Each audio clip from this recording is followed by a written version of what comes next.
ഈ സമയത്തിന് വേണ്ടി ഞാൻ കർത്താവിനെ വീണ്ടും സ്തോത്രം ചെയ്യുന്നു. നമ്മുടെ വൈകുന്നേരങ്ങളിലെ മീറ്റിങ്ങിലെ രണ്ടാമത്തെ ദിവസത്തിലേക്ക് നമ്മൾ കടന്നു വന്നിരിക്കുകയാണ്. ഇന്ന് പകലിൽ നമ്മളുടെ മീറ്റിംഗ് ഉണ്ടായിരുന്നു. ഇന്നലെ പറഞ്ഞതുപോലെ ഇവിടെ വൈകുന്നേരങ്ങളിലെ മീറ്റിംഗ് തേടി വരുന്ന ദൈവത്തെ പരിചയപ്പെടുത്തുന്ന അല്ലെങ്കിൽ അതാണ് നമ്മൾ പ്രധാനമായിട്ടും എടുക്കുന്ന സബ്ജക്റ്റ്.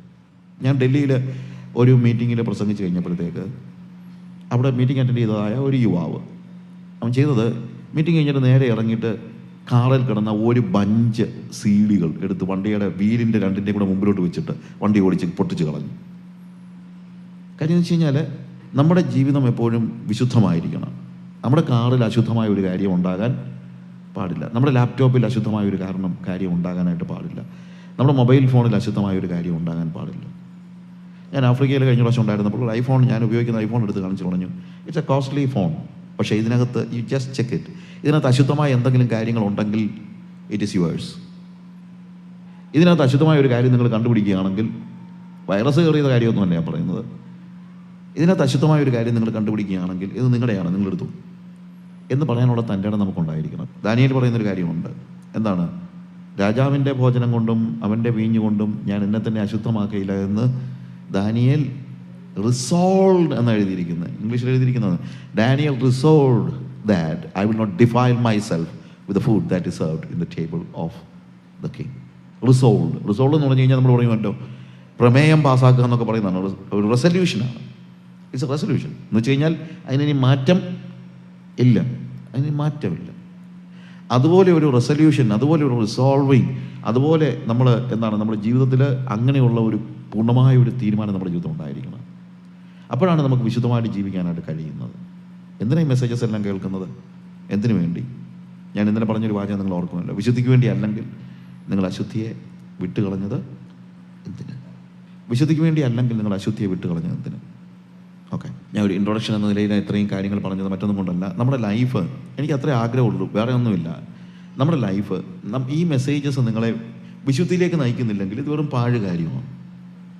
അതുകൊണ്ട് വളരെ പ്രായോഗികമായി ചില കാര്യങ്ങൾ ഞാൻ പറഞ്ഞതാണ്. നമ്മളുടെ ജീവിതത്തിൽ വിശുദ്ധമായി ജീവിക്കുവാൻ നമ്മളെ സഹായിക്കുന്ന, ഈ ഭൂമിയിൽ ദൈവം നൽകിയിരിക്കുന്ന ടെക്നോളജിയും മറ്റുള്ള കാര്യങ്ങളൊക്കെ വിശുദ്ധമായിട്ട് ജീവിക്കാനായിട്ട് നിങ്ങൾ ഉപയോഗിക്കണം. നമ്മൾ ഇന്നലെ വൈകുന്നേരം പഠിച്ചതായ കാര്യം യേശു നമ്മളെ തേടി വരുന്നു എന്നുള്ളതിനെക്കുറിച്ചുള്ള പ്രധാനപ്പെട്ട കാര്യമാണ്. ഒന്ന്, എല്ലാ റിലീജിയനും എല്ലാ മതങ്ങളും എന്ത് ചെയ്യുകയാണ്? മനുഷ്യൻ ദൈവത്തെ തേടി അലയുന്നതായ കാര്യമാണ് നമ്മൾ മതങ്ങളിൽ കണ്ടുകൊണ്ടിരിക്കുന്നത്. എന്നാൽ എന്താണ് വേദപുസ്തകത്തെയും യേശുവിനെയും മറ്റു മതങ്ങളിൽ നിന്ന് വ്യത്യസ്തമാക്കുന്നത്?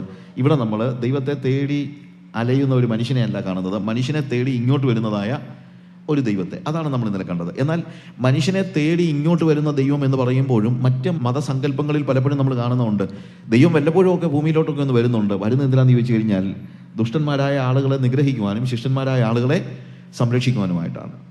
അതായത് കൊല്ലാൻ വേണ്ടി വരുന്ന ഒരു രക്ഷകനെ മാത്രമേ നമ്മൾ കണ്ടിട്ടുള്ളൂ. കുറേ പേരെ രക്ഷിക്കാനും കുറേ പേരെ കൊല്ലാനുമായിട്ട്, അല്ലെങ്കിൽ നല്ല ആളുകളെ രക്ഷിക്കാനും ബാക്കിയുള്ള എല്ലാവരെയും കൊല്ലാനുമായിട്ടും. അപ്പോൾ അതുകൊണ്ടാണ് ഞാൻ ഇന്നലെ പറഞ്ഞത്, അങ്ങനെ ഒരു രക്ഷകൻ വന്നു കഴിഞ്ഞാൽ നമുക്കെന്താ രക്ഷ? നിങ്ങൾക്ക് രക്ഷ ഉണ്ടോ എന്ന് എനിക്കറിയത്തില്ല, എനിക്കൊരു രക്ഷയില്ലായിരുന്നു. എൻ്റെ ലൈഫ് വെച്ച് നോക്കുമ്പോഴത്തേക്ക് എനിക്കങ്ങനെ ഒരു രക്ഷകനെ കൊണ്ട് എനിക്ക് പ്രയോജനം ഉണ്ടാകുമെന്ന് എനിക്ക് ഒരിക്കലും തോന്നിയിട്ടില്ല. അതുകൊണ്ട് പുതിയൊരു അവതാരം വന്നാൽ പോലും അത് എനിക്ക് രക്ഷയായി തീരുമെന്ന് എനിക്ക് ചിന്തിക്കാൻ കഴിയാതിരുന്ന കാലത്ത് ഞാൻ ആഗ്രഹിച്ചത് എൻ്റെ തോളിൽ തട്ടിയിട്ട്, സാരമില്ല മകനെ, നിൻ്റെ പാപങ്ങൾ മോചിച്ചിരിക്കുന്നു എന്ന് പറയുന്ന ഒരു രക്ഷകനെയാണ് ഞാൻ പ്രതീക്ഷിച്ചത്. അത് ഒരു മതത്തിനും എനിക്ക് കാണാൻ പറ്റിയില്ല. ഞാൻ അങ്ങ് എല്ലാം കൂടെ അരച്ച് കലക്കി കുടിച്ചെന്നൊന്നും ഞാൻ പറയുന്നൊന്നുമില്ല. ബട്ട് സ്റ്റിൽ എൻ്റെ പരിമിതമായ അറിവിൽ എനിക്ക് മറ്റൊരു രക്ഷകനെ ആ രീതിയിൽ കാണാൻ കഴിഞ്ഞില്ല. എന്നാൽ യേശു എന്ത് ചെയ്തു? യേശു വന്നത്, കർത്താവ് വന്നത് എന്നെ കൊല്ലാനല്ല, എന്നെ രക്ഷിക്കാനാണ്, എന്നെ ശിക്ഷിക്കുവാൻ വേണ്ടി അല്ല. അതുകൊണ്ടാണ് നമ്മൾ ഇന്നലെ പറഞ്ഞു നിർത്തിയത്. യോഹന്നാൻ്റെ സുവിശേഷം 3-ാം അധ്യായത്തിൻ്റെ 16 മുതലുള്ള വാക്യങ്ങൾ വായിക്കുമ്പോൾ, ദൈവം തൻ്റെ പുത്രനെ ലോകത്തിലേക്ക് അയച്ചത് എന്തിനു വേണ്ടിയാണ്? ഒന്നാമത്, ഏകജാതനായ പുത്രൻ വിശ്വസിക്കുന്ന ഏവനും നശിച്ചു പോകാതെ നിത്യജീവൻ പ്രാപിക്കേണ്ടതിന് ദൈവം എന്നെ നൽകുവാൻ തക്കവണ്ണം ലോകത്തെ അത്രയ്ക്ക് സ്നേഹിച്ചു. ദൈവം ലോകത്തെ സ്നേഹിക്കുന്നുണ്ട്, ദൈവം എന്നെ സ്നേഹിക്കുന്നുണ്ട്. അതുകൊണ്ടാണ് അവൻ തരാൻ തയ്യാറാകുന്നത്. ഇന്ന് പകരം വന്ന് അറ്റൻഡ് ചെയ്ത ആളുകൾക്കറിയാം, ഞാൻ പറഞ്ഞൊരു കാര്യമുണ്ട്, love always give and hate always take. സ്നേഹം എപ്പോഴും കൊടുക്കുന്നു, ദ്വേഷം എപ്പോഴും എടുക്കുന്നു. സ്നേഹം കൊടുത്തോണ്ടേയിരിക്കും, ദ്വേഷം എടുത്തോണ്ടേയിരിക്കും. ദൈവം നമ്മളെ സ്നേഹിക്കുന്നു, അതുകൊണ്ട് ദൈവം എപ്പോഴും തരികയാണ്. ദൈവം എടുക്കുകയല്ല, ദൈവം തരികയാണ്. Because he loves us. അവൻ നമ്മളെ സ്നേഹിക്കുന്നുണ്ട്. അവൻ സ്നേഹിക്കുന്നത് കൊണ്ട് അവൻ തന്നത് ചില്ലറ കാര്യമൊന്നുമല്ല തന്നത്. എന്ത്? അവൻ്റെ പുത്രനായ യേശുവിനെ തന്നെ അവൻ തന്നു. അതാണ് ഏറ്റവും വലിയ സാക്രിഫൈസ്. അതാണ് ദൈവസ്നേഹം എന്താണ് നമ്മൾ തിരിച്ചറിയുവാൻ നമുക്ക് കാരണമായി തീരുന്നത്. അവൻ തൻ്റെ പുത്രനെ നമുക്ക് വേണ്ടി ഏൽപ്പിച്ചു തന്നത് തന്നെ യഥാർത്ഥത്തിലുള്ള സ്നേഹമാണ്. That is the real love. സാത്താൻ നമ്മളെ സ്നേഹിക്കുന്നില്ല, അവൻ ഹെയ്റ്റ് ചെയ്യുകയാണ്. അവൻ ഹെയ്റ്റ് ചെയ്യുന്നത് കൊണ്ട് അവൻ എടുക്കുകയാണ്. അവൻ വന്ന് നിങ്ങളുടെ കുടുംബത്തിൻ്റെ സമാധാനം എടുത്തു കളയുന്നു, നിങ്ങളുടെ കുടുംബത്തിൻ്റെ മുന്നോട്ടുള്ള ഭാവിയെ എടുത്തു കളയുന്നു. അവൻ ഏറ്റവും ഒടുവിൽ എന്താണ്, നിങ്ങളുടെ ജീവനെ തന്നെ എടുത്തു കളയുന്നു. മോഷ്ടിപ്പാനും അറുപ്പാനും മുടിപ്പാനും അല്ലാതെ കള്ളൻ വരുന്നില്ല. അപ്പോൾ ഇതാണ് സാത്താൻ നമ്മളെ വെറുക്കുന്നത് കൊണ്ട് അവൻ എപ്പോഴും എടുക്കുകയാണ്. യേശു നമ്മളെ സ്നേഹിക്കുന്നു, ദൈവം നമ്മളെ സ്നേഹിക്കുന്നത് കൊണ്ട് ദൈവം എപ്പോഴും തരികയാണ്. അപ്പോൾ വേദപുസ്തകത്തിൽ നമ്മൾ കാണുന്ന ദൈവം മറ്റ് മതസങ്കല്പങ്ങളിൽ നിന്ന് വ്യത്യസ്തമായിരിക്കുന്ന ഇതാണ്. എന്ത്? കർത്താവ് ലോകത്തെ അത്രയ്ക്ക് സ്നേഹിച്ചതുകൊണ്ട് തൻ്റെ ഏകജാതനായ പുത്രനിൽ വിശ്വസിക്കുന്ന ഏവനെ നശിച്ചു പോകാതെ നിത്യജീവൻ പ്രാപിക്കേണ്ടതിന് ദൈവം അവനെ നൽകുവാൻ തക്കവണ്ണം. That shows that God is not angry with us. നമ്മൾ ഇന്നലെ പറഞ്ഞ അവസാനം പറഞ്ഞ കഥ നിങ്ങൾ ഓർമ്മയുണ്ടല്ലോ. അവൻ എന്തെങ്കിലും നമുക്ക് തരാൻ തയ്യാറാണെങ്കിൽ അതിൻ്റെ അർത്ഥം അവൻ നമ്മളോട് പിണങ്ങിയിരിക്കുകയല്ല. ദൈവം നിങ്ങളോട് പിണങ്ങിയിരിക്കുകയല്ല എന്നുള്ള തിരിച്ചറിവാണ് ഇന്ന് നമുക്ക് ഉണ്ടാകേണ്ട വലിയൊരു കാര്യം. God is not angry with us. നമ്മൾ പല കാര്യങ്ങളിലും ദൈവത്തെ വിഷമിപ്പിച്ചിട്ടുണ്ടെങ്കിലും ആ വിഷമം ദൈവത്തിനുണ്ടെങ്കിലും, ഞാൻ ചിലപ്പോൾ ആളുകൾ പറയാറുണ്ട്, ഞാൻ ഈ വഴക്ക് പറയുന്നതൊന്നും ദേഷ്യം കൊണ്ടല്ല, സങ്കടം കൊണ്ടാണ്. ദൈവത്തിന് പലപ്പോഴും നമ്മുടെ ജീവിതത്തിൽ സങ്കടമുണ്ടെങ്കിൽ ഉണ്ട്, അതൊരു ഫാക്റ്റാണ്. നമ്മുടെ ജീവിതം ഒരിക്കലും ദൈവത്തെ സന്തോഷിപ്പിക്കുകയല്ല, പലപ്പോഴും എന്ത് ചെയ്യുന്നുണ്ട്? സങ്കടമുണ്ട്. മനുഷ്യൻ പാപം ചെയ്തപ്പോഴൊക്കെ ദൈവം സങ്കടപ്പെടുകയാണ്. നിങ്ങൾക്കറിയാമല്ലോ, ജനസിസ് ചാപ്റ്റർ 6 ഉൽപ്പത്തി പുസ്തകത്തിൻ്റെ 6-ാം അധ്യായത്തിൽ മനുഷ്യൻ്റെ പുത്രിമാർ സൗന്ദര്യമുള്ളവരെന്ന് കണ്ടിട്ട് ദൈവത്തിൻ്റെ പുത്രന്മാർ വന്ന് തങ്ങൾക്ക് ബോധിച്ചവരെ ഭാര്യമാരായി എടുത്തു എന്ന് പറയുന്ന ഭാഗത്ത് താഴോട്ട് വായിക്കുമ്പോഴത്തേക്ക് അവിടെ നമ്മൾ കാണുന്നത് ഗോഡ് ഗ്രീവ്ഡ് എന്നാണ്. God was not wrathful, he grieved. അവൻ എന്ത് ചെയ്തു? യഹോവ ദുഃഖിച്ചു, ദൈവം ദുഃഖിച്ചു. ദൈവത്തിന് പലപ്പോഴും നമ്മുടെ ഇടപെടലുകൾ കണ്ടിട്ട് ഉണ്ടാകുന്ന ഏറ്റവും വലിയ വികാരം എന്ന് പറയുന്നത് ദുഃഖമാണ്. ശരിക്കും ദൈവം ദുഃഖിച്ചു എന്ന് എഴുതിയിരിക്കുന്നത് അവിടെയാണ്. എവിടെ? മനുഷ്യൻ സ്വന്തമായിട്ട് സൗന്ദര്യമുള്ളത് എന്ന് കണ്ട് ഭാര്യമാരെ സ്വന്തമായിട്ട് എടുത്തപ്പോഴാണ് ദൈവം ആദ്യമായിട്ട് ദുഃഖിക്കുന്നത് എന്ന് രേഖപ്പെടുത്തിയിരിക്കുന്നത്. മനുഷ്യൻ പാപം ചെയ്തപ്പോൾ ദൈവം ദുഃഖിച്ചെന്നുള്ളത് ശരിയാണ്, എങ്കിലും അതൊരു ഗ്രീവിയസ് മിസ്റ്റേക്ക് ആയിട്ടാണ് കർത്താവ് പറയുന്നത്. എന്ത്? ഞാൻ അവന് തക്ക തുണ ഉണ്ടാക്കി കൊടുക്കുമെന്ന് പറഞ്ഞ സ്ഥാനത്ത് മനുഷ്യൻ അല്ലെങ്കിൽ ദൈവമക്കൾ, ഗാഡ്സ് ചിൽഡ്രൻ, ഭൂമിയിലേക്ക് നോക്കിയിട്ട് മനുഷ്യൻ്റെ പുത്രിമാർ സൗന്ദര്യമുള്ളവരെന്ന് കണ്ടിട്ട് തങ്ങൾക്ക് ബോധിച്ചവരെ ഭാര്യമാരായി എടുത്തു. അത് ദൈവത്തിന് ദുഃഖമായി. ഇന്നും ഇതൊക്കെയാണ് സംഭവിക്കുന്നത്. നമുക്ക് ബോധിക്കുന്നവരെ നമുക്ക് ബോധിക്കുന്ന രീതിയിൽ ഭാര്യയെ എടുക്കുക മാത്രമല്ല, ഭാര്യമാരെയൊക്കെ എടുക്കുമ്പോൾ ദൈവം എന്ത് ചെയ്യുന്നുണ്ട്? God grieves. ദൈവം ദുഃഖിക്കുന്നുണ്ട്. ദൈവം നമ്മളെ ഓർത്ത് ദുഃഖിക്കുന്നുണ്ട്. നമ്മുടെ ജീവിതത്തിലെ ഓരോ ചെറിയ കാര്യങ്ങളിലും ദൈവത്തെ നമ്മൾ ദുഃഖിപ്പിക്കുന്നുണ്ട്, വേദനിപ്പിക്കുന്നുണ്ട്, ഒരുപക്ഷെ ദേഷ്യപ്പെടുത്തുന്നു എന്നുള്ളതിനേക്കാൾ ഉപരി എന്താണ്? ദൈവം ദുഃഖത്തിൽ നിന്നാണ് നമ്മളെ പലപ്പോഴും ശിക്ഷിക്കുന്നത് എന്നുള്ളത് നമ്മൾ മനസ്സിലാക്കണം. എന്തിന്? അവൻ്റെ സ്നേഹം തീർന്നു പോയിട്ടല്ല, നമ്മളെ സ്നേഹിക്കുന്നതുകൊണ്ട്. കർത്താവ് താൻ സ്നേഹിക്കുന്ന മക്കളെ ശിക്ഷിക്കുന്നു, നമ്മൾ മടങ്ങി വരാൻ വേണ്ടിയാണ്. അപ്പോൾ ലോകത്തിലെ മതങ്ങൾ പ്രൊജക്റ്റ് ചെയ്യുന്നതായ രക്ഷകർ എന്തിനു വേണ്ടിയാണ് വരുന്നത്? നല്ലവരായ ആളുകളെ രക്ഷിക്കാനും ബാക്കിയുള്ള എല്ലാവരെയും കൊല്ലാനുമാണ് വരുന്നത്. പക്ഷേ യേശു വരുന്നത് അതിനുവേണ്ടിയല്ല.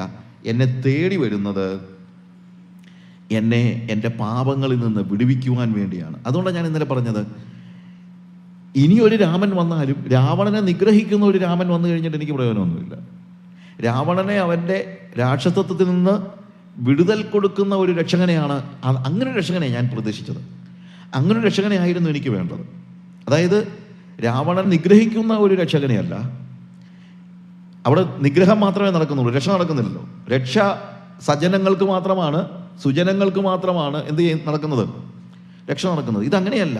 യേശു വന്നത് സുജനങ്ങളായ അല്ലെങ്കിൽ നല്ലവരായ ആളുകളെ മാത്രം ലക്ഷ്യം വെച്ചോ അവരെ മാത്രം രക്ഷിക്കാനോ അല്ല. യേശു വന്നത് എന്തിനാണെന്ന് ലൂക്കോസിന്റെ സുവിശേഷം 19-ാം അധ്യായം അതിൻ്റെ 10-ാമത്തെ വാക്യത്തിൽ കർത്താവ് തന്നെ പറയുന്നുണ്ട്.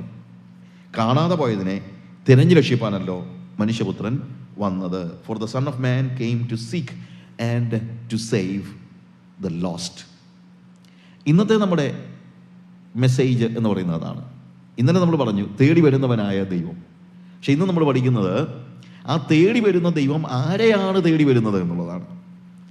ആരെയാണ് തേടി വരുന്നത്? നഷ്ടപ്പെട്ടവരെ, കാണാതെ പോയതിനെ, ലോസ്റ്റ് എന്ന കാറ്റഗറിയിൽ പെടുന്ന ആളുകളെ തേടി വരുന്ന ദൈവം. ഡിഫറൻസ് മനസ്സിലാക്കണം. ഇന്നലെ പറഞ്ഞതിൻ്റെ ബാക്കിയാണ്. ഇന്നലെ പറഞ്ഞത് മനുഷ്യനെ തേടി വരുന്നവനായ ദൈവം. എന്നാൽ ഇന്ന് നമ്മൾ പഠിക്കുന്നത് ഈ ദൈവം തേടി വരുന്നത് ആരെയാണ്? അവിടെയാണ് യേശുവിൻ്റെ യുണീക്നെസ്. അവൻ തേടി വരുന്നത് ആരെയാണ്? കാണാതെ പോയവരെയാണ്. ലോസ്റ്റ് എന്ന് വിളിക്കാവുന്ന, മലയാളത്തിൽ കാണാതെ പോയെന്ന് പറയുന്നതിനേക്കാൾ കുറെ കൂടെ ആഴത്തിലുള്ള അർത്ഥമുണ്ട് ദ ലോസ്റ്റ് എന്ന് പറയുമ്പോഴത്തേക്ക്. എന്ന് വെച്ച് കഴിഞ്ഞാൽ നഷ്ടപ്പെട്ടു പോയവർ. കാണാതെ പോയവർ അതിലേക്ക് കറങ്ങി തിരിഞ്ഞു വരുമെന്നൊക്കെ നമ്മൾ ചിന്തിക്കുമായിരിക്കും. അങ്ങനെയല്ല. Lost. The Son of Man came to seek and to save the lost. മനുഷ്യപുത്രൻ വന്നത് കാണാതെ പോയതിനെ തിരഞ്ഞു വരുന്നെന്ന് മാത്രമല്ല, തിരഞ്ഞെന്ത് ചെയ്യാനൂടെയാണ്? രക്ഷിപ്പാൻ. കാണാതെ പോയതിനെ, നഷ്ടപ്പെട്ടതിനെ തിരഞ്ഞു വരുവാൻ. ഇവിടെ വീണ്ടും ഒരു വലിയൊരു പ്രശ്നം ഉണ്ടാകുന്നുണ്ട്. ഈ പ്രശ്നം ഇനി അടുത്ത ചോദ്യം ചോദിക്കുന്നത് ആരാണ് ലോസ്റ്റ് എന്നുള്ളതാണ്. അത് നമ്മുടെ ഒരു വലിയൊരു പ്രശ്നം. ഈ വാക്യം വായിക്കുമ്പോഴത്തേക്ക് അതെ, കർത്താവ് വന്നത് കാണാതെ പോയതിനെ തിരഞ്ഞെടുപ്പാനാണ്. ഇവിടുത്തെ മദ്യപാനികളും കൊലപാതകികളും വ്യഭിചാരികളുമായ ആ ലോസ്റ്റ് ആയിട്ടുള്ള ആളുകളെ തേടിയാണ് കർത്താവ് വന്നത്. അതിനകത്തൊന്നും ഞാൻ പെടുന്നില്ല. അപ്പം നമ്മുടെ ഒരു വലിയ ഇന്നത്തെ ഒരു വലിയ പ്രശ്നം, കർത്താവ് പറഞ്ഞ ഒരു മെസ്സേജ് നമുക്കുള്ളതല്ലാതായി വന്നിരിക്കുകയാണ് എന്ന് നമ്മൾ ചിന്തിക്കുകയാണ്, ഇല്ലേ? മെസ്സേജ് പറയുമ്പോഴത്തേക്ക് അതെല്ലാം എല്ലാവർക്കും വേണ്ടിയാണ്, മറ്റുള്ളവർക്ക് വേണ്ടിയുള്ള മെസ്സേജ് എന്നുള്ള നിലയിലല്ല, എനിക്ക് എന്ന് പറഞ്ഞ് ഏറ്റെടുക്കാനായിട്ട് നമുക്ക് കഴിയുമെന്നുള്ളതാണ് ചോദ്യം. ഞാൻ ഇങ്ങനെ ഒരു സ്റ്റോറി ഒരിക്കൽ കേട്ടു. ഒരു ചർച്ചിൽ ഒരു പാവപ്പെട്ട സഭയാണ്. ആ സഭയിൽ ആകെപ്പാടെ ഒരാളെ ഉള്ളൂ ധനികനായ വ്യക്തി. അയാൾക്ക് കാറുമുണ്ട്, വലിയ പാലസ് പോലുള്ള വീടുമുണ്ട്, മറ്റുള്ള കാര്യങ്ങളും എല്ലാം ഉണ്ട്. ബാക്കിയുള്ളതെല്ലാം വെറും പാവങ്ങളാണ്. അങ്ങനെ ഇരിക്കെ ഒരു ദിവസം മീറ്റിങ്ങിന് ഭയങ്കര മഴ പെയ്തു. ഒരു വിശ്വാസിക്കും വരാൻ പറ്റിയില്ല മഴയായതുകൊണ്ട്. പക്ഷേ ഇങ്ങേർക്ക് വരാൻ പറ്റിയ കാര്യം കാറുള്ളത് കൊണ്ട് അദ്ദേഹത്തിന് വരാൻ പറ്റി. ഒടുവിൽ ഇദ്ദേഹം മാത്രം മീറ്റിങ്ങിലിരുന്നപ്പോൾ പാസ്റ്റർ ചിന്തിച്ചു, മീറ്റിംഗ് കളയണ്ട, നടത്തിയേക്കാം എന്ന് വെച്ച് ഒരു പാട്ടുമൊക്കെ പാടി മീറ്റിംഗ് നടത്തുന്ന കൂട്ടത്തിൽ പാസ്റ്റർ ചിന്തിച്ചു, ഇന്ന് ഇദ്ദേഹത്തോട് എനിക്കൊന്ന് പ്രസംഗിക്കണം. കാര്യം ഈ മനുഷ്യൻ ഇത്രയും പൈസ ഉണ്ടായിട്ടും ഒരു രൂപ ദൈവരാജ്യത്തിന് വേണ്ടിയോ മറ്റുള്ളവർക്ക് വേണ്ടിയോ പ്രയോജനമുള്ള ഒരു കാര്യം ഇദ്ദേഹം ചെയ്യത്തില്ല. വളരെ സ്വാർത്ഥനായ ഒരു വ്യക്തി, സ്വന്തം കാര്യം മാത്രം നോക്കി ജീവിക്കുന്ന ഒരു വ്യക്തി. അപ്പം ഈ സഭയിൽ ഇദ്ദേഹത്തോട് പ്രസംഗിക്കാനുള്ള ഒരു മെസ്സേജ് പാസ്റ്ററിലുണ്ട്. അത് പ്രസംഗിച്ച് ഈ പാവങ്ങളെയൊക്കെ എന്തിനാ വിഷമിപ്പിക്കുന്നത്? പാവങ്ങളെ വല്ലതൊക്കെ കൂടുതൽ കൊടുക്കുന്നത് നിങ്ങൾക്കറിയാം. എപ്പോഴും കൂടുതൽ എപ്പോഴും കൊടുക്കാനായിട്ട് പരിശ്രമിക്കുന്നതും കൊടുക്കുന്നതും ഒക്കെ പാവങ്ങളാണെന്നുള്ളതാണ് ഒരു യാഥാർത്ഥ്യമാണ്. അതൊരു വലിയൊരു ഫാക്റ്റാണ്. ഞാനീ പറയുമ്പോൾ ഞാൻ പറഞ്ഞല്ലോ, ഈ കൊടുക്കുന്നത് കിട്ടാൻ വേണ്ടി കൊടുക്കുന്ന ആളുകൾ ഒത്തിരി ഉണ്ടായിരിക്കാം. അത് നമ്മൾ ഇന്നത്തെ ഒരു വലിയൊരു ബിസിനസ് ടെക്നോളജിയാണ്. പക്ഷേ കൊടുക്കരുതെന്നല്ല അതിൻ്റെ അർത്ഥം. ഞാൻ ഇന്ന് രാവിലെ പറഞ്ഞൊരു കാര്യമുണ്ട്. ദൈവത്തിന് നമ്മൾ എന്ത് ചെയ്യുകയാണ്? അർപ്പിക്കുകയാണ്. അർപ്പിക്കുമ്പോൾ ഉള്ള പ്രത്യേകത എന്താണെന്ന് അറിയാമോ?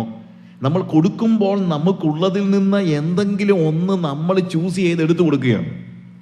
അർപ്പിക്കുമ്പോൾ അങ്ങനല്ല, നമുക്കുള്ളതെല്ലാം കൂടെ അങ്ങ് കൊടുക്കുകയാണ്, ഇല്ലേ? ദൈവത്തിന് ഇഷ്ടമുള്ളത് അവൻ എടുക്കുകയാണ്. അങ്ങനെ അർപ്പണമാണ് ഇന്ന് ആവശ്യമല്ലാതെ പുതിയ നിയമത്തിൽ അർപ്പിക്കുകയാണ്.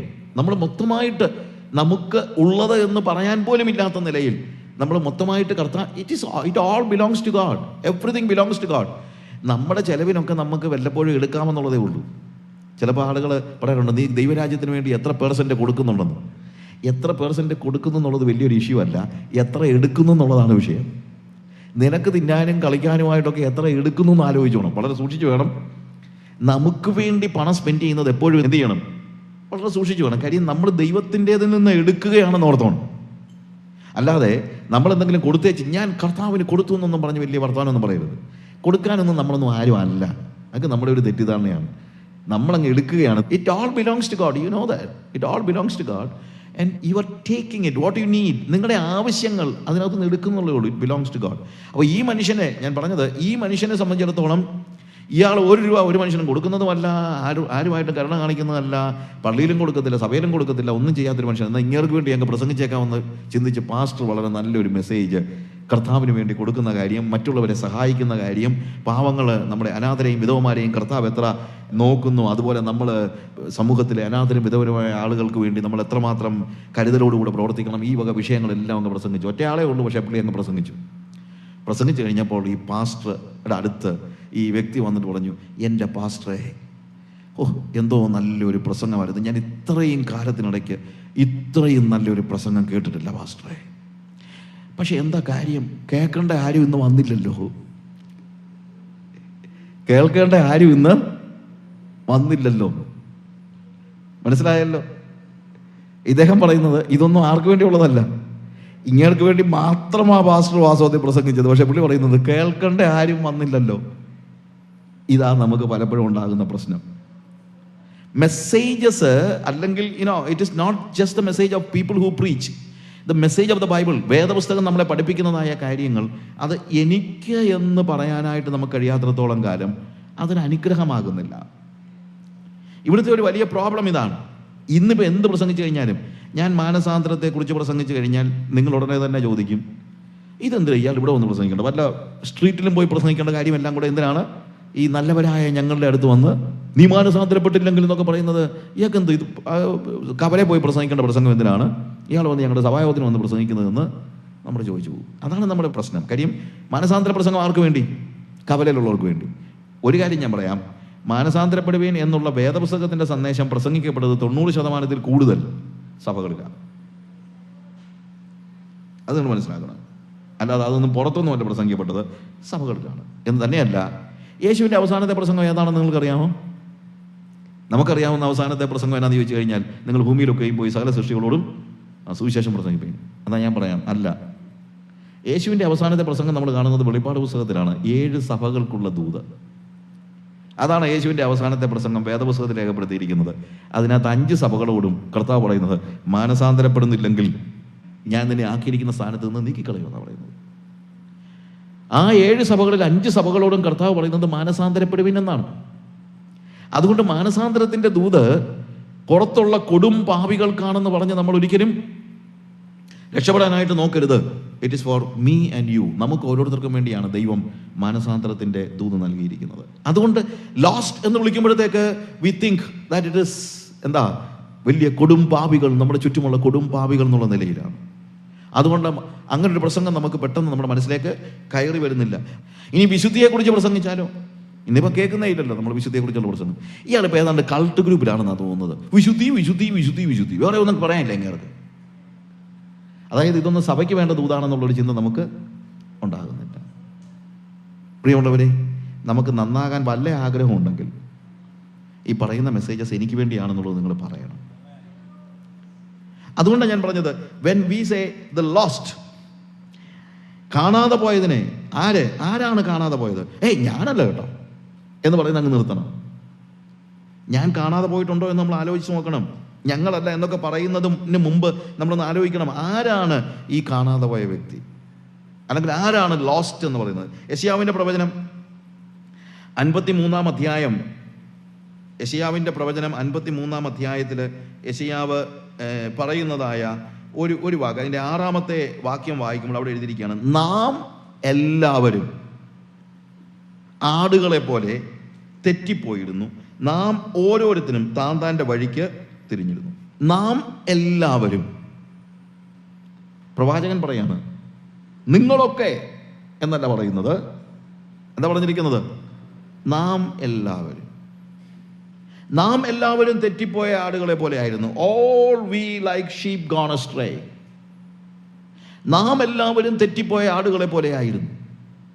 അവിടെ പറയുന്ന ഒരു കാര്യം, നാം എല്ലാവരും തെറ്റിപ്പോയിരുന്നു. നമ്മൾ പറയും, ശരിയാ ബ്രദറെ, നമ്മളെല്ലാവരും തെറ്റിപ്പോയിരുന്നു. അത് ഇറ്റ്സ് എ പാസ്റ്റ് തിങ്, അത് പഴയ കാര്യമാണ്. ഓക്കെ, അത് പഴയ കാര്യമാണ് എന്ന് നിങ്ങൾ പറയുമ്പോൾ എന്തുകൊണ്ടാണ് തെറ്റിപ്പോയിരുന്നത്, അല്ലെങ്കിൽ എന്താണ് തെറ്റിപ്പോകുന്നതെന്ന് അടുത്ത വാക്ക് പറയുന്നത് എന്താണെന്ന് അറിയാമോ? വളരെ സിമ്പിളാണ്. ഒരാൾ തെറ്റിപ്പോയില്ലോ എന്നറിയുന്നത്, നാം ഓരോരുത്തരും താന്താൻ്റെ വഴിക്ക് തിരിഞ്ഞിരുന്നു. അത്രേ ഉള്ളൂ. നമ്മൾ തെറ്റിപ്പോയി എന്ന് പറയുമ്പോൾ അതിൻ്റെ അർത്ഥം എന്താണ്? നമ്മൾ നമ്മുടെ വഴിക്ക് തിരിയുമ്പോൾ we are lost, we have gone astray. നമ്മൾ നഷ്ടപ്പെട്ടു പോയി. അതാണ് അതിൻ്റെ സീരിയസ് ആയിട്ട് നമ്മൾ മനസ്സിലാക്കേണ്ടത്. അതുകൊണ്ടാണ് ഞാൻ പറയുന്നത്, ഇത് കുടുംബാവികൾക്ക് വേണ്ടി മാത്രമുള്ളതല്ല. ആരൊക്കെ, even if you are a believer or a pastor or a missionary, എന്തുമായിക്കോട്ടെ, if you are walking in your own way, you are lost. നിങ്ങൾ നിങ്ങളുടെ വഴിയിലാണ് യാത്ര ചെയ്യുന്നതെങ്കിൽ ഈ വാക്യം നമുക്കുള്ളതാണ്. All we like sheep gone astray, we have turned everyone to his own way. നമ്മുടെ സ്വന്തം വഴിയിലേക്ക് തിരിയുക, അത്രേ ഉള്ളൂ, വേറെ ഒന്നുമില്ല. സ്വന്തം വഴി നടക്കുന്ന എല്ലാവരും എങ്ങനെയുള്ളവരാണ്? ലോസ്റ്റ് ആണ്, നഷ്ടപ്പെട്ടു പോയവരാണ്. സ്വന്തം വഴി എന്ന് പറഞ്ഞാൽ എന്താ? 2 വഴികളേ ഉള്ളൂ ലോകത്തിൽ. ഒന്ന് ദൈവ വഴി, 2 സ്വന്തം വഴി. That's all. ദൈവ വഴിയിൽ നടക്കാത്ത ഒരു വ്യക്തി ഏത് വഴിയിലാണ് നടക്കുന്നത്? സ്വന്തം വഴിയിലാണ് നടക്കുന്നത്. ഞാൻ ഒരിക്കൽ ഒരാൾ ഇങ്ങനെ സംസാരിച്ച കൂട്ടത്തിൽ എന്നോട് പറഞ്ഞു, അച്ഛാ ഞാനങ്ങനെ ദൈവത്തിന് നിരക്കാത്ത കാര്യമൊന്നും ചെയ്യുന്നില്ല അച്ഛാ, ഞാനങ്ങനെ ദൈവത്തിന് നിരക്കാത്ത കാര്യമൊന്നും ചെയ്യുന്നില്ല. ദൈവത്തിന് നിരക്കാത്ത കാര്യം ചെയ്യുന്നോ ഇല്ലയോ എന്നുള്ളതല്ല ഇവിടുത്തെ വിഷയം. ദൈവത്തിന് നിരക്കുന്ന വഴിയിലൂടെയാണോ നടക്കുന്നതെന്നുള്ള ചോദ്യം. നമ്മുടെ ചിന്ത പാസീവ് ആയി കഴിഞ്ഞാൽ പിന്നെ ഒരു പ്രശ്നവും ഇല്ലെന്നാണ്. അതായത് ഞാൻ വ്യഭിചാരം ചെയ്യുന്നില്ല, ഞാൻ കൊള്ള അടിക്കുന്നില്ല, ഞാൻ കള്ളത്തരം കാണിക്കുന്നില്ല, അതൊന്നുമല്ല ചോദ്യം. Do you walk in his വേ? അവൻ്റെ വഴിയിൽ, അവൻ നടന്ന വഴിയിൽ. അത് നമ്മൾ മനസ്സിലാക്കണം. നമ്മുടെ ചോയ്സ് എന്ന് പറയുന്നത് അത് ക്രിസ്ത്യാനിത്വത്തിൽ മാത്രമുള്ള കാര്യമാണ്. അവൻ്റെ വഴി എന്ന് പറയുമ്പോൾ അവൻ കാണിച്ചു തന്ന വഴി മാത്രമല്ല, അവൻ നടന്ന വഴി എന്ന അർത്ഥത്തിൽ. എല്ലാ റിലീജിയനും നമുക്ക് നല്ല ഇൻസ്ട്രക്ഷൻസ് തരുന്നുണ്ട്. ഏത് റിലീജിയനെ നിങ്ങൾ എടുത്തു നോക്കിയോ, നിങ്ങൾക്ക് ആവശ്യമായ കുറേയേറെ നിബന്ധനകൾ എല്ലാ മതങ്ങളും നൽകുന്നുണ്ട്. മതങ്ങളുടെ പ്രത്യേകത ഇതാണ്, മതങ്ങളിൽ നിബന്ധനകളുണ്ട്, ആചാരങ്ങളുണ്ട്, പാരമ്പര്യമുണ്ട്. ഈ 3 കാര്യങ്ങളാണ് മതങ്ങളിലുള്ളത്. നിബന്ധനകൾ, റെഗുലേഷൻസ്, ആചാരങ്ങൾ, അതുപോലെ തന്നെ പാരമ്പര്യങ്ങൾ. അപ്പോൾ മതം നിങ്ങളോട് ആവശ്യപ്പെടുന്നത്, മതം ആവശ്യപ്പെടുന്നതായ നിബന്ധനകൾ അനുസരിക്കുക. Obey the commandments. അതുപോലെ മതം പറയുന്നതായ ആചാരങ്ങൾ, റിച്വൽസ്, അത് പ്രാക്ടീസ് ചെയ്യുക. Practice the rituals. ആചാരങ്ങൾ അനുഷ്ഠിക്കുക. And follow the traditions. പാരമ്പര്യത്തെ പിൻപറ്റുക. നിങ്ങൾക്ക് ഏത് മതത്തിലും ആ മതത്തിൻ്റെ ആളാകാൻ ഈ 3 കാര്യങ്ങൾ മതി. അതിൻ്റെ നിബന്ധനകളെ അനുസരിക്കുക, അതിൻ്റെ ആചാരങ്ങളെ അനുഷ്ഠിക്കുക, എന്താണ്, അതിൻ്റെ പാരമ്പര്യത്തെ പിന്തുടരുക. പക്ഷേ റിലീജിയൻ എന്ന നിലയിലല്ല നമ്മൾ വേദപുസ്തകത്തെ കാണേണ്ടത്, ക്രിസ്ത്യാനിത്വത്തെ കാണേണ്ടത്. ക്രിസ്ത്യാനിത്വം എന്ന് പറയുന്നത് അതല്ല. ഒരു ദൈവം നിങ്ങളുടെ മുമ്പിൽ നടക്കുകയാണ്. ഇത് വേറെ എങ്ങും നമ്മൾ കാണുന്നില്ല. ഒരു ദൈവവും ഞാൻ നടന്ന വഴിയെ നടക്കാനല്ല പറയുന്നത്, ഞാൻ പറയുന്ന വഴിയെ നടക്കാനാണ് പറയുന്നത്. പക്ഷേ യേശു പറയുന്നത് ഞാൻ പറയുന്ന വഴിയെ നടക്കാനല്ല, ഞാൻ നടന്ന വഴിയെ നടക്കാൻ. അതുകൊണ്ടാണ് അവൻ്റെ വഴി എന്ന് പറയുമ്പോൾ മതം നമ്മളെ പഠിപ്പിക്കുന്നതായ നിബന്ധനകളല്ല എന്ന് ഞാൻ പറയാൻ കാര്യം. അതിനപ്പുറത്ത് നമ്മുടെ മുമ്പിൽ യേശു കർത്താവ് നടന്ന്, he trod a way for us and he is ahead of us and he is with us. അവൻ തുറന്ന ഒരു വഴിയുണ്ട്, അവൻ നടന്ന ഒരു വഴിയുണ്ട്. ആ വഴിയിൽ അവൻ നമുക്ക് മുമ്പേ പോയവനാണ്, ഇപ്പോൾ നമ്മുടെ കൂടെ നടക്കുന്നവനുമാണ്. ആ വഴിയെ നടക്കുമ്പോൾ മാത്രമേ നമ്മൾ ലോസ്റ്റ് അല്ലാതാകുന്നുള്ളൂ.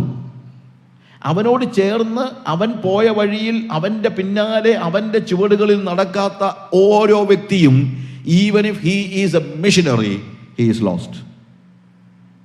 തീർച്ചയായും ഇത് പാപികൾക്ക് പ്രാധാന്യമുള്ള വാക്കാണ്, അല്ലാതെ ഞാൻ പറയുന്നില്ല.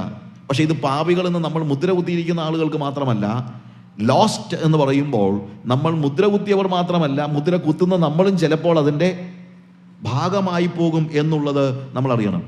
ഞാൻ പറഞ്ഞല്ലോ, 2 വഴികളേ ഉള്ളൂ, ഒന്ന് ദൈവത്തിൻ്റെ വഴി, ഒന്ന് നമ്മുടെ വഴി. പക്ഷെ ഈ നമ്മുടെ വഴി എന്ന് പറയുന്നത് നമ്മൾ കണ്ടെത്തിയ വഴി ആയിരിക്കണം നിർബന്ധമൊന്നുമില്ല. അല്ലെങ്കിൽ തെറ്റിപ്പോകുന്ന വഴി പലപ്പോഴും നമ്മൾ ഉണ്ടാക്കിയ വഴിയല്ല. ഇതിന് മുമ്പ് ഇതുപോലെ ഒരാൾ നടന്നിട്ടുണ്ട്. ദൈവ വഴി എന്ന് പറയുന്നത് എന്താണ്? ദൈവം നടന്ന വഴിയാണെങ്കിൽ നമ്മുടെ വഴി എന്ന് പറഞ്ഞാൽ നമ്മൾ നേരത്തെ ഇതിൽ നടന്നിട്ടില്ലല്ലോ. അപ്പോൾ പിന്നെ ഇത് ആരുടെ വഴിയാണ്? ശരിക്കും പറഞ്ഞാൽ ഇത് പിശാചിൻ്റെ വഴിയാണ്. You understand? ഇത് പിശാചിൻ്റെ വഴിയാണ്. നമ്മളത് അറിയുന്നില്ല എന്നേ ഉള്ളൂ.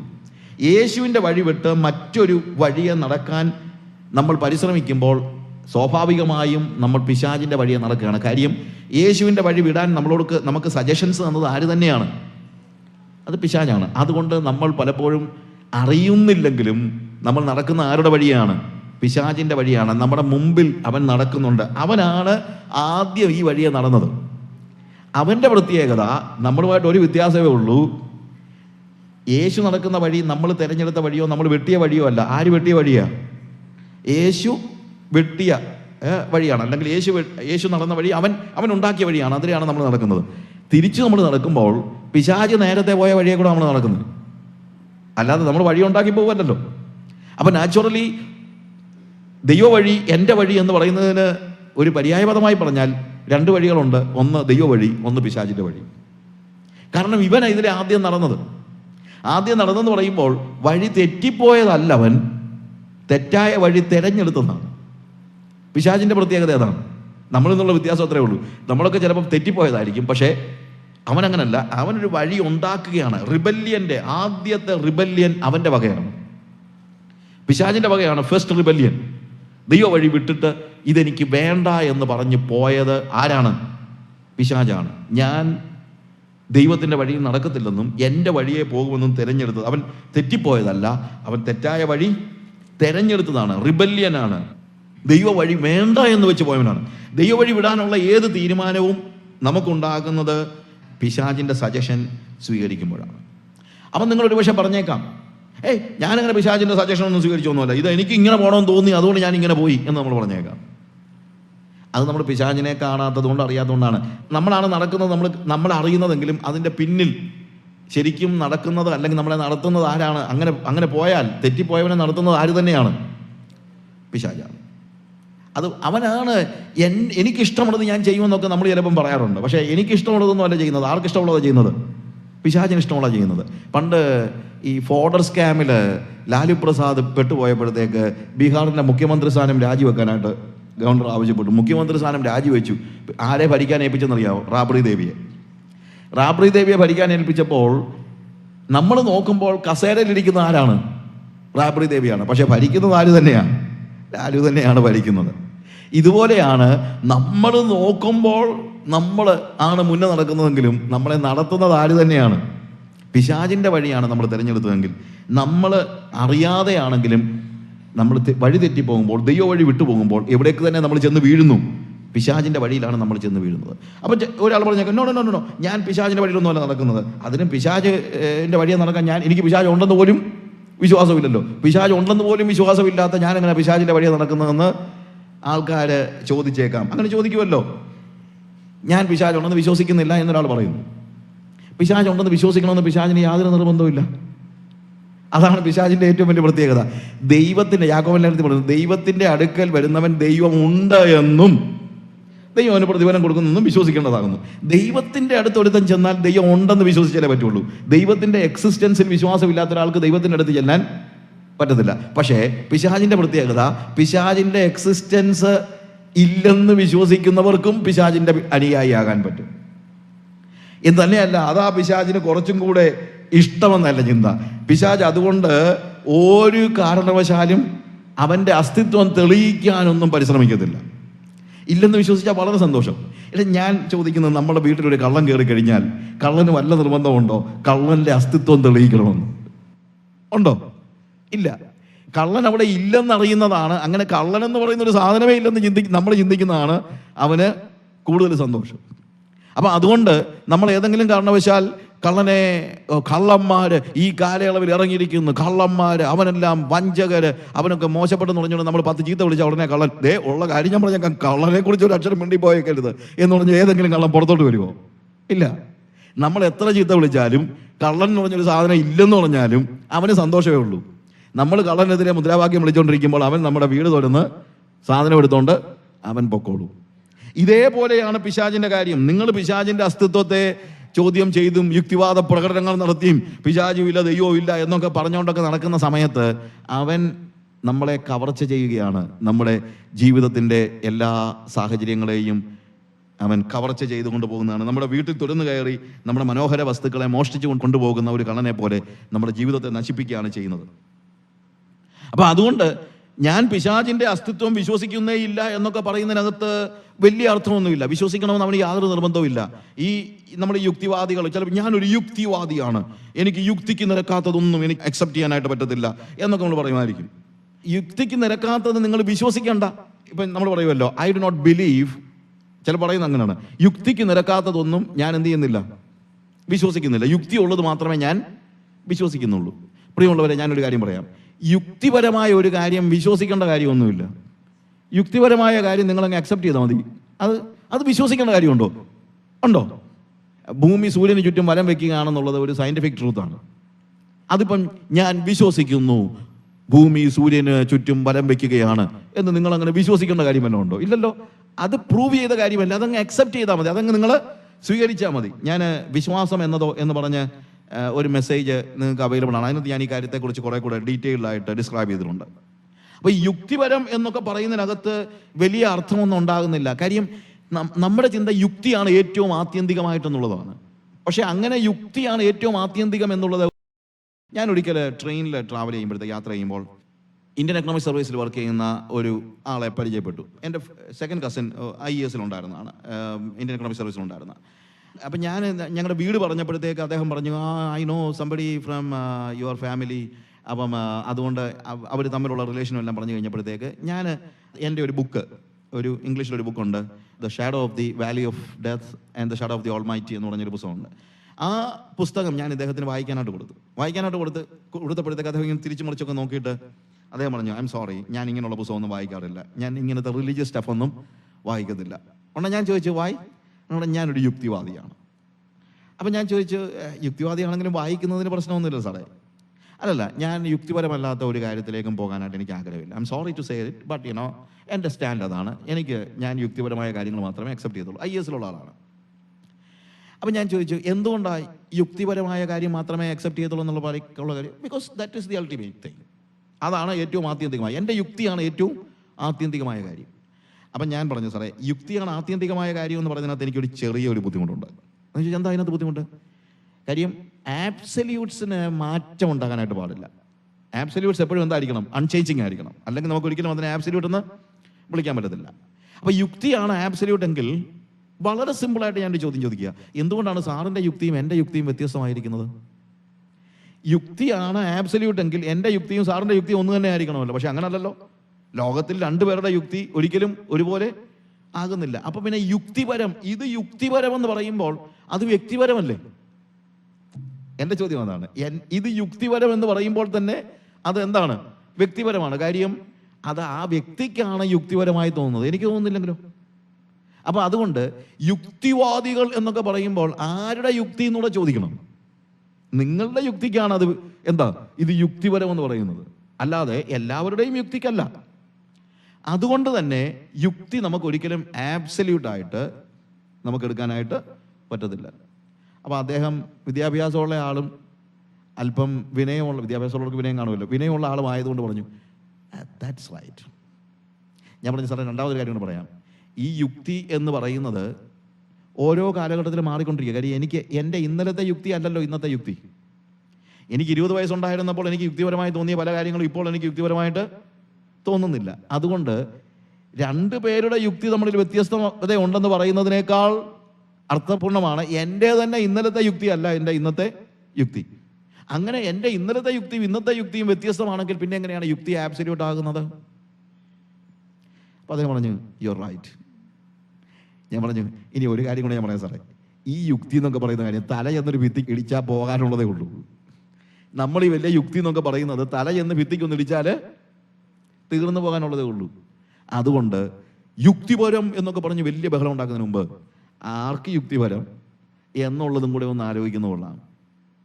അതുകൊണ്ടാണ് ഞാൻ പറഞ്ഞത്, എനിക്ക് ദൈവം വേണ്ട, പിശാചും വേണ്ട, അങ്ങനെ ഞാൻ അതിനകത്ത് വിശ്വസിക്കുന്നില്ല എന്നൊക്കെ നമ്മൾ പറയുമ്പോഴും അതിനും അപ്പുറത്ത് നമ്മൾ മനസ്സിലാക്കണം, യുക്തിക്ക് അപ്പുറത്ത് ഒരു ലോകമുണ്ട്.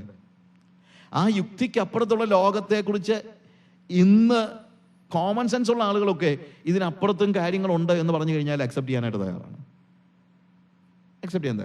അവരുടെ അക്സെപ്റ്റൻസ് കിട്ടാൻ വേണ്ടിയൊന്നുമല്ല ഞാൻ പറയുന്നത്. പക്ഷേ ഞാൻ പറഞ്ഞത് ദൈവവും ഇല്ല പിശാചും ഇല്ല എന്നൊക്കെ ചുമ്മാ അങ്ങ് കയറി പറയുന്നതിന് മുമ്പ്, അതൊക്കെ അത് യുക്തിപരമല്ല എന്ന് പറയുന്നതിന് മുമ്പ് യുക്തിക്ക് അപ്പുറത്തൊരു ലോകമുണ്ട് എന്നുള്ളത് നമ്മൾ മനസ്സിലാക്കണം. അതൊരു പോസിബിലിറ്റിയാണ് അവർക്ക്. പക്ഷേ ഇതിനകത്ത് കയറുമ്പോഴാണ് ശരിക്കും പറഞ്ഞാൽ അഷ്വറൻസ് ഉണ്ടാകുന്നത്. അഷ്വറൻസ് എന്ന് പറയുന്നത് എപ്പോഴും ഉണ്ടാകുന്നത് ഫെയ്ത്തിൽ നിന്നേ ഉള്ളൂ. വിശ്വാസം എന്നതോ ആശിക്കുന്നതിൻ്റെ ഉറപ്പും. യുക്തിക്ക് ഒരിക്കലും അഷ്വറൻസ് തരാൻ പറ്റത്തില്ല. കാര്യം യുക്തി കൊണ്ട് മാക്സിമം നമുക്കുണ്ടാകുന്നത്, നമ്മുടെ യുക്തിപരമായി റാഷണാലിറ്റി നമുക്ക് തരുന്ന മാക്സിമം കാര്യം എന്ന് പറയുന്നത് ഒരു നിഗമനമാണ്, കൺക്ലൂഷനാണ്. യുക്തി എപ്പോഴും നമുക്ക് നൽകുന്ന മാക്സിമം കാര്യം എന്താണ്? നിഗമനമാണ്, കൺക്ലൂഷനാണ്. എന്നാൽ ഫെയ്ത്ത് നമുക്ക് തരുന്നത് കൺക്ലൂഷൻ അല്ല, കൺവിക്ഷനാണ്, അഷ്വറൻസ്. I M assured. ആ അഷ്വറൻസ് ആണ് ഒരു മനുഷ്യന് വാസ്തവത്തിൽ ആവശ്യമായിരിക്കുന്നത്. യുക്തിക്ക് അപ്പുറത്തുള്ള, യുക്തിക്ക് വിരുദ്ധമൊന്നും ആയിരിക്കണമെന്നില്ല, but it transcends all kind of rationality. ഞാൻ ഇടയ്ക്ക് ഇങ്ങനെ ചില കാര്യങ്ങൾ പറഞ്ഞത് നമ്മൾ വഞ്ചിക്കപ്പെട്ടു പോകാതിരിക്കാൻ എൻ്റെ സുഹൃത്തുക്കളോട് ഞാൻ സംസാരിക്കുന്നു എന്ന് മാത്രമേ ഉള്ളൂ. അത് നിങ്ങളോടും ഒരുപക്ഷെ ഇത് പിന്നീട് കേൾക്കുന്ന ആളുകളോടും ഒക്കെയാണ് ഞാൻ പറയുന്നത്. നമ്മൾ വഞ്ചിക്കപ്പെട്ടു പോകരുത്. നമുക്ക് മാനുഷികമായ ചില യുക്തിയുണ്ട്, പക്ഷേ ആ യുക്തിയാണ് ആബ്സല്യൂട്ട്സ് എന്ന് നമ്മൾ ചിന്തിക്കുന്നതിനകത്ത് അർത്ഥമൊന്നുമില്ല.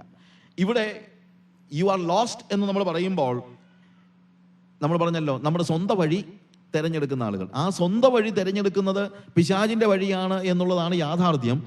അത് വിശ്വസിച്ചാലും ഇല്ലെങ്കിലും അങ്ങോട്ടൊന്നും പോകേണ്ട കാര്യമില്ല. When you R living the way of the Lord U are lost. അത് എങ്ങോട്ട് പോയാലും ലോസ്റ്റാണ്. അത് നിങ്ങളുടെ വഴി പോയാലും പിശാചിൻ്റെ വഴി പോയാലും വേറൊരു വഴി പോയാലും ഏത് വഴി പോയാലും യഥാർത്ഥ വഴി വിട്ടു കഴിഞ്ഞാൽ തന്നെ നിങ്ങൾ എന്താണ്? നഷ്ടപ്പെട്ടവരാണ്, ലോസ്റ്റ് ആണ്. നിങ്ങളെക്കുറിച്ച് പറയാൻ പറ്റുന്ന അത്രേ ഉള്ളൂ. അല്ലെങ്കിൽ എന്നെക്കുറിച്ച് പറയാൻ, ദൈവം എനിക്ക് വേണ്ടി ഡിസൈൻ ചെയ്തിട്ടുള്ള ദൈവത്തിൻ്റെ വഴി, ദൈവം മുന്നേ നടക്കുമ്പോൾ, യേശു എൻ്റെ മുന്നേ നടക്കുമ്പോൾ അവൻ്റെ വഴിയിൽ നിന്ന് ഞാൻ പിന്മാറി ഏത് വഴി പോയാലും, എത്ര നല്ല വഴി പോയാലും, അതുകൊണ്ട് നമ്മൾ മനസ്സിലാക്കണം. ചില ആളുകൾ പറയാറുണ്ട്, ക്രിസ്ത്യാനികളെക്കാളും ഒക്കെ എത്രയോ നല്ല ആളുകൾ. ഒരു വലിയ കഷ്ടമാണ് ക്രിസ്ത്യാനികളിൽ നല്ല അല്ലാത്ത ഒത്തിരി പേരുണ്ടെന്നുള്ളത്. അത് ഞാൻ അക്സെപ്റ്റ് ചെയ്യുന്നുണ്ട്, അങ്ങനെ ഉണ്ട്. എന്ത് ചെയ്യാനാണ്, അങ്ങനെ പറ്റിപ്പോയി. നമ്മൾ ഉള്ള സത്യം സമ്മതിക്കണമല്ലോ. പല ക്രിസ്ത്യാനികളെക്കാളും നല്ല ആളുകൾ മറ്റു മതങ്ങളിലുണ്ടായിരിക്കാം. അതൊന്നും അല്ല ഇവിടുത്തെ വിഷയം. ഒരാൾ നല്ലവനാണോ മോശമാണോ എന്നുള്ളതല്ല, നല്ലവനായിരിക്കണം. ദൈവത്തിൻ്റെ അതേ വഴിയിൽ നടക്കുന്ന ഒരു ക്രിസ്ത്യാനി ഉണ്ടെങ്കിൽ നിങ്ങൾക്ക് ഒരിക്കലും പറയത്തില്ല ക്രിസ്ത്യാനികളെക്കാൾ നല്ലവനെന്ന് പറയാനൊന്നും പറ്റത്തൊന്നുമില്ല. നിങ്ങൾ ചിന്തിക്കുന്നത് പോലെ ക്രിസ്ത്യാനികൾ എല്ലാവരും അങ്ങ് മോശക്കാരൊന്നുമല്ല. ദൈവത്തിൻ്റെ അതേ വഴിയിൽ നടക്കുന്നതായ, നിങ്ങൾ കാണുകയും കണ്ടിട്ടില്ലാത്തതുമായ നൂറുകണക്കിന്, ആയിരക്കണക്കിന്, പതിനായിരക്കണക്കിന് ക്രിസ്ത്യാനികൾ ലോകത്തിലുണ്ട്. അതൊരു ഫാക്റ്റാണ്. നമ്മൾ കണ്ടിട്ടില്ലാത്തത് കൊണ്ട് മാത്രം അത് ഇല്ലാത്തതാകുന്നില്ല എന്നുള്ളത് മാത്രം ഓർത്താൽ മതി. There are people who want to live and who is living and walking in the same path God has trod for them. ദൈവം അവർക്ക് വേണ്ടി തുറന്നു കൊടുത്തതായ, ദൈവം നടന്നതായ അതേ വഴിയിലൂടെ നടന്നു പോകുന്നതായ അനേകരുണ്ട്. അപ്പോൾ ആ വഴി വിട്ട് നിങ്ങൾ എത്ര നല്ലവനായിട്ടും കാര്യമില്ലെന്നുള്ളതല്ല, നല്ലവനാകുന്നത് എപ്പോഴും നല്ലതാണ്. പക്ഷേ എത്ര നല്ലവനായാലും നിങ്ങൾക്ക് ഒരു ഹ്യൂമൻ ലെവലിൽ അപ്പുറത്തോട്ട് പോകാൻ പറ്റത്തില്ല. ഞാൻ പല മെസ്സേജസിലും പറഞ്ഞിട്ടുള്ള ഒരു കാര്യമുണ്ട്. നമ്മൾ വീണ്ടും ജനിക്കുമ്പോൾ സംഭവിക്കുന്ന ഒരു പ്രത്യേകത എന്ന് ചോദിച്ചു കഴിഞ്ഞാൽ, we become A new creation. അത് ഉയരത്തിൽ നിന്നുള്ള ഒരു ജനനമാണെന്ന് യോഹന്നാന്റെ സുവിശേഷം 3-ാം അധ്യായത്തിൽ നമ്മൾ കാണുന്നുണ്ട്. It is being bone from above. ഉയരത്തിൽ നിന്ന് ജനിക്കുന്നില്ല എങ്കിൽ, വീണ്ടും ജനിക്കുന്നില്ല എങ്കിൽ എന്നുള്ളതാണ് മലയാളത്തിൽ നമ്മൾ പറയുമ്പോൾ, പുതുതായി ജനിക്കുന്നില്ലെങ്കിൽ എന്ന് പറയുമ്പോൾ അതിൻ്റെ യഥാർത്ഥത്തിലുള്ള അർത്ഥം അവിടെ എഴുതിയിരിക്കുന്നത് തന്നെ, unless you are bone from above. ഉയരത്തിൽ നിന്ന് ജനിക്കുന്നില്ലെങ്കിൽ നിങ്ങൾക്ക് ദൈവരാജ്യം കാണുവാൻ കഴിയുകയില്ല. ആ ഉയരത്തിൽ നിന്നുള്ള ജനനം എന്ന് പറയുന്നത്, ഞാൻ ഇന്ന് രാവിലെ പറഞ്ഞല്ലോ, മാഗ്നറ്റിക് ട്രെയിൻ എപ്രകാരം വ്യത്യസ്തമായിരിക്കുന്നു അതുപോലെ ഒരു വേറൊരു ബ്രീഡാണത്. വെൻ ഐ എം ബോൺ, ഞാൻ ഭൂമിയിൽ ജനിച്ചപ്പോൾ, ഞാൻ ആദാമിൽ നിന്ന് ജനിച്ചപ്പോൾ ഞാനൊരു ഹ്യൂമനാണ്. ഓഫ് കോഴ്സ് എൻ്റെ ജനനം ഹ്യൂമൻ ബർത്താണ്.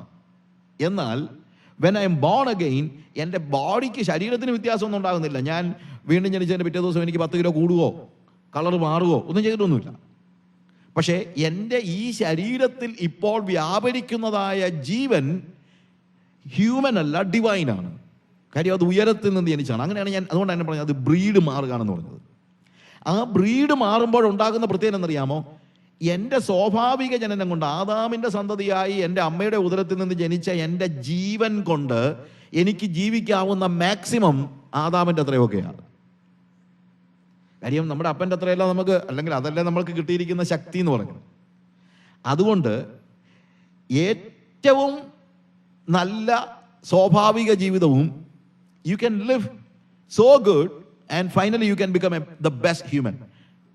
നമുക്കൊരു ബെസ്റ്റ് ഹ്യൂമൻ ആകാൻ പറ്റിയേക്കും ഈവൻ വിതൗട്ട് ജീസസ്. നല്ല മനുഷ്യനാകാൻ പറ്റിയേക്കും. പക്ഷെ when you are born again, you are not just human, you are divine.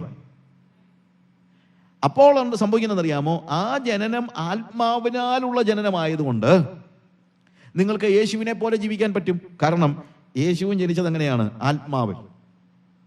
Jesus is born of the spirit. യേശു പരിശുദ്ധാത്മാവിനാൽ ഉൽപാദിതനായി എന്ന് വേദോസം പഠിപ്പിക്കുന്നു. അതുപോലെ നിങ്ങൾ വീണ്ടും ജനിക്കുമ്പോൾ you are born of the spirit. നിങ്ങളും ആത്മാവിനാൽ ഉൽപാദിതനാവുകയാണ്. എൻ്റെ ബോഡി അല്ല, എൻ്റെ ഹ്യൂമൻ നേച്ചർ നഷ്ടപ്പെടുകയല്ല, എൻ്റെ ഹ്യൂമിനിറ്റി നഷ്ടപ്പെടുകയല്ല. പക്ഷേ അതിന് എൻ്റെ ശരീരത്തിൽ ഞാനൊരു പുതു സൃഷ്ടിയായിത്തീരുകയാണ്. അതുകൊണ്ടാണ് ഒരുവൻ ക്രിസ്തുവിലായാൽ അവൻ പുതിയ സൃഷ്ടിയാകുന്നു, പഴയത് കഴിഞ്ഞുപോയി സകലതും പുതുതായിരിക്കുന്നു എന്ന് പറയുന്നത്. ആ പുതുജനനത്താൽ എനിക്ക് ജീവിക്കാൻ കഴിയുന്ന മാക്സിമം എന്ന് പറയുന്നത് യേശുവിനെ പോലെയാണ്. എൻ്റെ സ്വാഭാവിക ജനനം കൊണ്ട് മാക്സിമം എനിക്ക് ആദാമിനെ പോലെ ആകാൻ പറ്റുമായിരുന്നുള്ളൂ. പക്ഷേ എൻ്റെ പുതുജനനത്താൽ എനിക്ക് യേശുവിനെ പോലെ ആകാൻ കഴിയും. അതാണ് വീണ്ടും ജനിക്കുമ്പോഴുണ്ടാകുന്ന വ്യത്യാസം എന്ന് പറയുന്നത്. അതൊരു ഡിവൈൻ എക്സ്പീരിയൻസ് ആണ്. അതൊരു സൂപ്പർ നാച്ചുറൽ എക്സ്പീരിയൻസ് ആണ്. അതൊരു സ്പിരിച്വൽ എക്സ്പീരിയൻസ് ആണ്. അതൊരു മിസ്റ്റിക്കൽ എക്സ്പീരിയൻസ് ആണ്. ആ റിലേഷനിലേക്ക് വരുമ്പോഴാണ് നമ്മൾ അവിടെ കയറി കഴിയുമ്പോഴാണ് മറ്റേ കൈരളി പീപ്പിളിലെ ടോക്ക് ഷോസ് പലപ്പോഴും ഞാൻ അറ്റൻഡ് ചെയ്യുന്ന സമയങ്ങളിലൊക്കെ ഇതുപോലുള്ള ഹാർഡ് ക്വസ്റ്റ്യൻസ് അവർ ചോദിക്കാറുണ്ട്. അവർ ചോദിക്കാറുള്ള ഒരു ചോദ്യം, ഒരിക്കലും ചോദിച്ച ചോദ്യമുണ്ട്, നിങ്ങളെന്തിനാ വഴക്കുണ്ടാക്കാൻ പോകുന്നത്? നിങ്ങൾ വിശ്വസിക്കുന്നത് നിങ്ങളങ്ങ് വിശ്വസിക്കണം. എന്തിനാ ഈ ബാക്കിയുള്ളവരെല്ലാം കൂടെ വിശ്വസിപ്പിക്കാൻ പോകുന്നത്? ബാക്കിയുള്ളവർ നിങ്ങൾ ഈ പ്രചരിപ്പിക്കുന്നത് അത് ഒരു മത തീവ്രവാദത്തിൻ്റെ ഒരു ലക്ഷണമല്ലേ? നിങ്ങൾ പറയുന്നതാണ് സത്യമെന്നും മറ്റുള്ളവരെ നിങ്ങളുടെ വിശ്വാസത്തിലേക്ക് കൊണ്ടുവരണമെന്ന് നിങ്ങൾ ആഗ്രഹിക്കുന്നത്. അപ്പം ഞാൻ പറഞ്ഞു, അതിനകത്ത് മത തീവ്രവാദത്തിൻ്റെ പ്രശ്നമൊന്നുമില്ല. മത തീവ്രവാദം എന്ന് പറയുമ്പോൾ ലോകത്തിലുള്ള എല്ലാവരും എൻ്റെ സഹോദരന്മാരാണ്. ഏത് മതത്തിൽപ്പെട്ട ആളാണെങ്കിലും സഹോദരന്മാരാണ്. എൻ്റെ വിശ്വാസമല്ലാത്ത എല്ലാവരെയും ഭൂമിയിൽ നിന്ന് നശിപ്പിക്കണമെന്ന് ആഗ്രഹിക്കുന്നവനാണ് മത തീവ്രവാദി. ഇവിടെ ഞാൻ ചെയ്യുന്നത് മറ്റൊന്നുമല്ല. സഹോദരൻ വഴി തെറ്റിപ്പോയാൽ അവന് വഴി പറഞ്ഞു കൊടുക്കുന്നതും എൻ്റെ വഴിയാ നടക്കാത്തവനെ കൊല്ലണമെന്ന് പറയുന്നത് രണ്ടാണ്. ഞാൻ ആരും ചാകണമെന്നോ കൊല്ലണമെന്നോ ഒന്നും അല്ല പറയുന്നത്. ഞാൻ പറയുന്നത്, എൻ്റെ പൊന്നു സഹോദര, നീ പോകുന്ന വഴി തെറ്റിപ്പോയി. ഉടനെ അവരടുത്ത ചോദ്യം, അത് അവനോട് തോന്നണ്ടായോ എന്ന്? വഴി തെറ്റിപ്പോയി എന്നുള്ളത് അവനോട് തോന്നണ്ടായോ? അവിടെയാണ് മറ്റൊരു കാര്യം. ഞാനത് പറയാൻ കാരണം എന്നറിയാമോ? എനിക്ക് 2 വഴി അറിയാവുന്നതുകൊണ്ടാണ്. ഞാൻ സ്വർഗത്തിൽ നിന്ന് നേരെ താഴോട്ട് പൊട്ടി വീണ ആളൊന്നും അല്ലല്ലോ. ഇവൻ പോയ ഇതേ വഴിയെ കൂടെ പോയ ആളാണ് ഞാൻ. 2 വഴികളിലൂടെയും നടന്ന ഒരാൾക്ക് മാത്രമേ ഏത് വഴിയാണ് സത്യം എന്നുള്ളത് പറയാൻ കഴിയുള്ളൂ. അതുകൊണ്ടാണ് വാസ്തവത്തിൽ ഞങ്ങളൊക്കെ ഈ പാവം പിടിച്ചവര് പോയി മറ്റുള്ളവരോട്, എൻ്റെ പൊന്നു സഹോദര, നീ പോകുന്ന വഴി ശരിയായ വഴിയല്ല. എന്തുകൊണ്ടാണ് പറയുന്നത്? ആ വഴിയാണ് ഞാനും വന്നത് എന്നുള്ളത് കൊണ്ടാണ്. അല്ലാതെ ആരോടും വിരോധം ഉണ്ടായിട്ടൊന്നുമല്ല, ആരെയും കൊല്ലാനുമല്ല. എൻ്റെ വിശ്വാസം വെച്ച് പുലർത്തുന്ന ആളുകളിലേക്ക് നീ വന്നില്ല, ഇതിനെ ഞാൻ തട്ടിക്കളയുന്നു, അതൊന്നും അല്ല ഇത് വിഷയം എന്ന് പറയുന്നത്. നമ്മുടെ ഹൃദയത്തിൻ്റെ വേദന കൊണ്ട് നമ്മളങ്ങ് പറയുന്നതാണ്. എന്ന് തന്നെയല്ല, സ്നേഹം കൊണ്ടുമാണ്. വഴി തെറ്റിപ്പോകുന്ന എൻ്റെ ഒരു സഹോദരനെ കുറിച്ച് എനിക്ക് തീർച്ചയായിട്ടും ദുഃഖമുണ്ട്. അത്രേ ഉള്ളൂ. അവനത് തോന്നുന്നില്ല എന്നുള്ളത് കൊണ്ട് മാത്രം അവൻ പോകുന്ന വഴി ശരിയാകണമെന്ന് നിർബന്ധമില്ല. ഒരു സുവിശേഷകന് അല്ലെങ്കിൽ ഒരു വിശ്വാസി അല്ലെങ്കിൽ ഒരു ക്രിസ്ത്യാനി, യഥാർത്ഥ ക്രിസ്ത്യാനി മറ്റൊരാളെ ആ സത്യത്തിലേക്ക് വഴി നടത്തുന്നതിൻ്റെ കാരണം ഇത് മാത്രമേ ഉള്ളൂ. എന്ത്? അവൻ നഷ്ടപ്പെട്ടു പോകരുത്, അവൻ പോകുന്ന വഴി നാശത്തിലേക്കാണ് എന്നുള്ള ബോധ്യം കൊണ്ടാണ്. ദൈവ വഴി അല്ലാത്ത മറ്റ് വഴികളിൽ പോകുന്ന എല്ലാവരും ലോസ്റ്റ് ആണ്. ദേ ആർ ലോസ്റ്റ്. ആ ഒരു തിരിച്ചറിവിൽ നിന്നാണ് ഈ യഥാർത്ഥ വഴിയിലേക്ക് ആളുകളെ കൊണ്ടുവരാനായിട്ട് നമ്മൾ പരിശ്രമിക്കുന്നത്. ദൈവത്തിൻ്റെ വഴി ഒരു വഴിയേ ഉള്ളൂ, that is Jesus. There is only one way and that is Jesus. ഒറ്റ വഴിയേ ദൈവത്തിനുള്ളൂ. അതെന്താണ്? യേശു. അപ്പോൾ പറയും, അതൊരു മത തീവ്രവാദമല്ലേ? ദൈവത്തിലേക്ക് പോകാൻ ഒറ്റ വഴിയേ ഉള്ളൂ എന്ന് പറയുന്നത്. പ്രിയമുള്ളവരെ, ഈ എക്സ്ക്ലൂസീവ്നെസ് എന്ന് പറയുന്നത് ചരിത്രത്തിൽ മാത്രമല്ല, നമ്മളുടെ പ്രകൃതിയിൽ ദൈവം നമ്മളെ പഠിപ്പിച്ചിട്ടുള്ള പാഠമുണ്ട്. അതൊന്നും എക്സ്ക്ലൂസീവ്നെസ്സോ അല്ലെങ്കിൽ ഫെനാറ്റിസമോ ഒന്നും അല്ല, മതഭ്രാന്തമോ ഒന്നും അല്ല. ഞാനിപ്പം ചെറിയൊരു ചോദ്യം നിങ്ങളോട് ചോദിക്കുകയാണ്. ഈ അന്തരീക്ഷത്തിൽ എത്രയോ ഗ്യാസസ് ഉണ്ട്, പക്ഷേ നിങ്ങൾക്ക് പ്രാണവായു എന്ന് പറയാൻ ഒന്നേ ഉള്ളൂ. എന്ത്?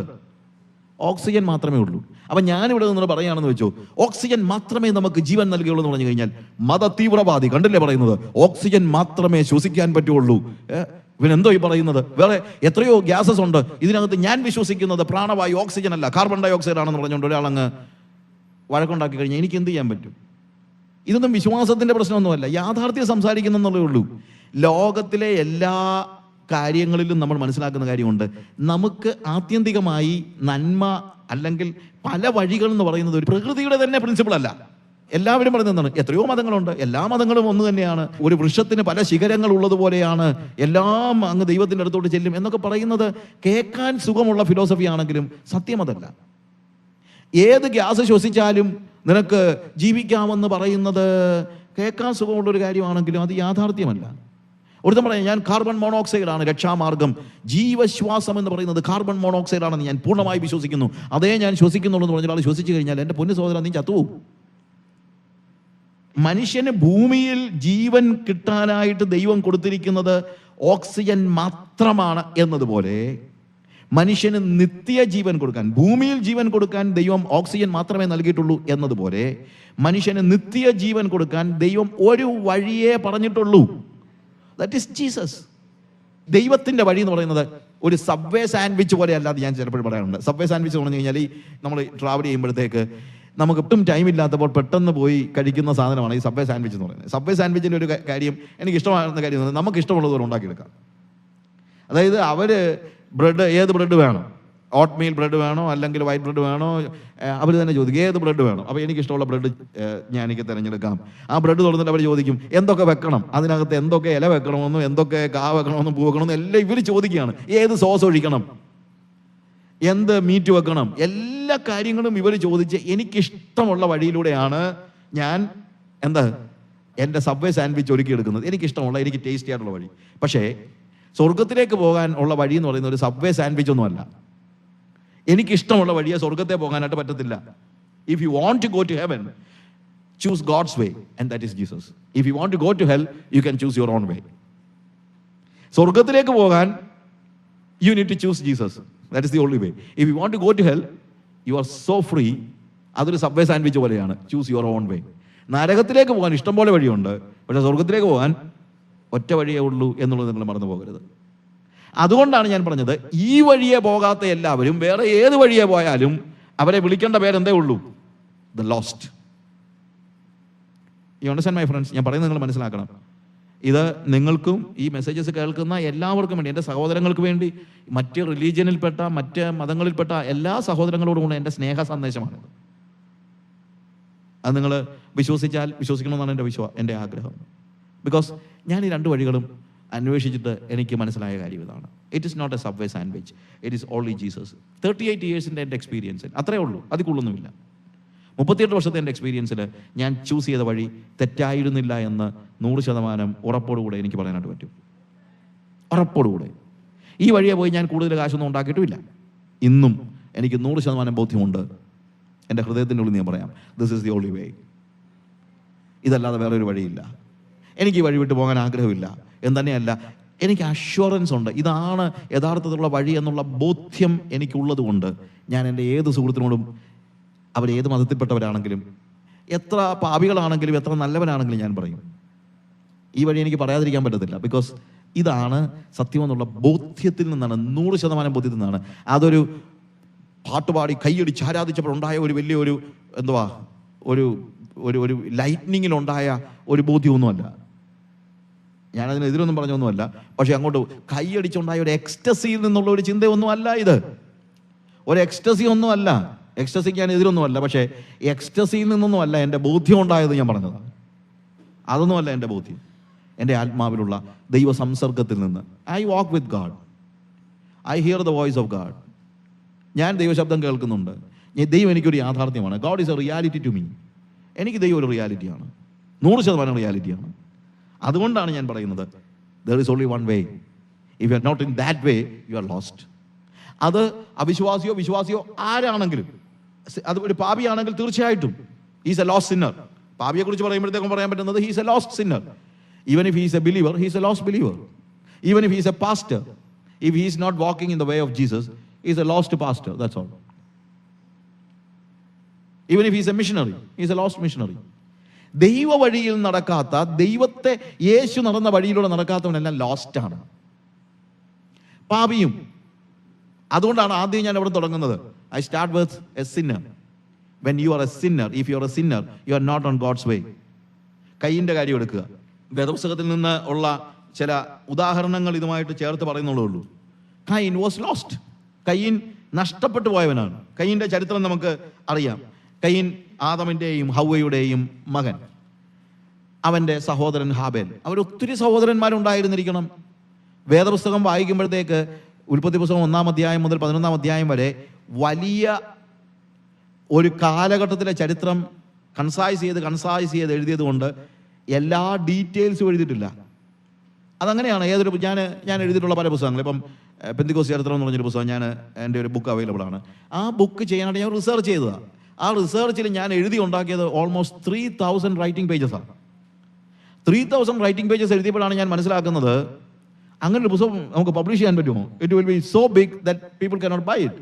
പിന്നെ അത് കൺസൈസ് ചെയ്ത് 450 പേജ് ആക്കി. 450 പേജ് ആക്കിയപ്പോൾ സംഭവിച്ചതെന്നറിയാമോ? ഞാൻ എഴുതിയതിനകത്തൊരു 1/4 പങ്കും എനിക്ക് എന്ത് ചെയ്യേണ്ടി വന്നു? വെട്ടിക്കളഞ്ഞത്. അപ്പോൾ ഞാൻ ഇവിടെ ലിങ്ക് നഷ്ടപ്പെടാത്ത രീതിയിൽ ഏറ്റവും അത്യാവശ്യമുള്ള സംഭവങ്ങൾ മാത്രം വിവരിച്ചുകൊണ്ടാണ് ആ ബുക്ക് കൺസൈസ് ചെയ്ത് അബ്രിഡ്ജ് ചെയ്ത് എഴുതിയത്. ഇതുപോലെ ഉൽപ്പത്തി പുസ്തകം 1 മുതൽ 11 വരെയുള്ള അധ്യായങ്ങൾ വളരെ ദീർഘമായ വർഷങ്ങളുടെ ചരിത്രമായതുകൊണ്ട് ബിബ്ലിക്കൽ റൈറ്റർ അത് എഴുതുമ്പോൾ കൺസൈസ് ചെയ്ത് എഴുതിയതുകൊണ്ട് ആദാമിൻ്റെ എല്ലാ മക്കളെയും അതിനകത്ത് പരിചയപ്പെടുത്തിയിട്ടില്ല എന്നുള്ളതേ ഉള്ളൂ. ആദ്യത്തെ അധ്യായം ദൈവം ആകാശത്തെയും ഭൂമിയെ സൃഷ്ടിക്കുന്ന ചരിത്രം വിവരിക്കുന്നു. 2-ാമത്തെ അധ്യായത്തിൽ മനുഷ്യവർഗത്തിൻ്റെ അല്ലെങ്കിൽ മനുഷ്യൻ്റെ ജന്മത്തെക്കുറിച്ചും അല്ലെങ്കിൽ കർത്താവ് അവനെ സൃഷ്ടിക്കുന്നതിൻ്റെ കാര്യത്തെക്കുറിച്ച് പറഞ്ഞു. 3-ാമത്തെ അധ്യായത്തിൽ മനുഷ്യൻ പാപം ചെയ്യുന്ന കാര്യത്തെക്കുറിച്ച് പറയുന്നു. 4-ാമത്തെ അധ്യായത്തിൽ ഫസ്റ്റ് മർഡർ. അതുകൊണ്ട് കയ്യനും ഹാബേലും മാത്രമാണ് ആദാമിനുണ്ടായിരുന്ന മക്കളെന്ന് നിങ്ങൾ ചിന്തിക്കരുത്. ചില ആളുകൾ ചോദിക്കും, കയ്യനും ഹാബേലും പിന്നെ അവനോടുന്ന കല്യാണം കഴിച്ചത് എന്നുള്ള ചോദ്യങ്ങൾക്ക് ഒന്നും പ്രസക്തിയില്ല. In those days there were many people. ആദമിൻ്റെ മക്കളും കൊച്ചുമക്കളുമായിട്ടൊക്കെ ഉള്ള ഒന്നാമത്തെ കാര്യം അന്ന് 900 വർഷം 1000 വർഷമൊക്കെ അല്ലേ ജീവിക്കുന്നത്.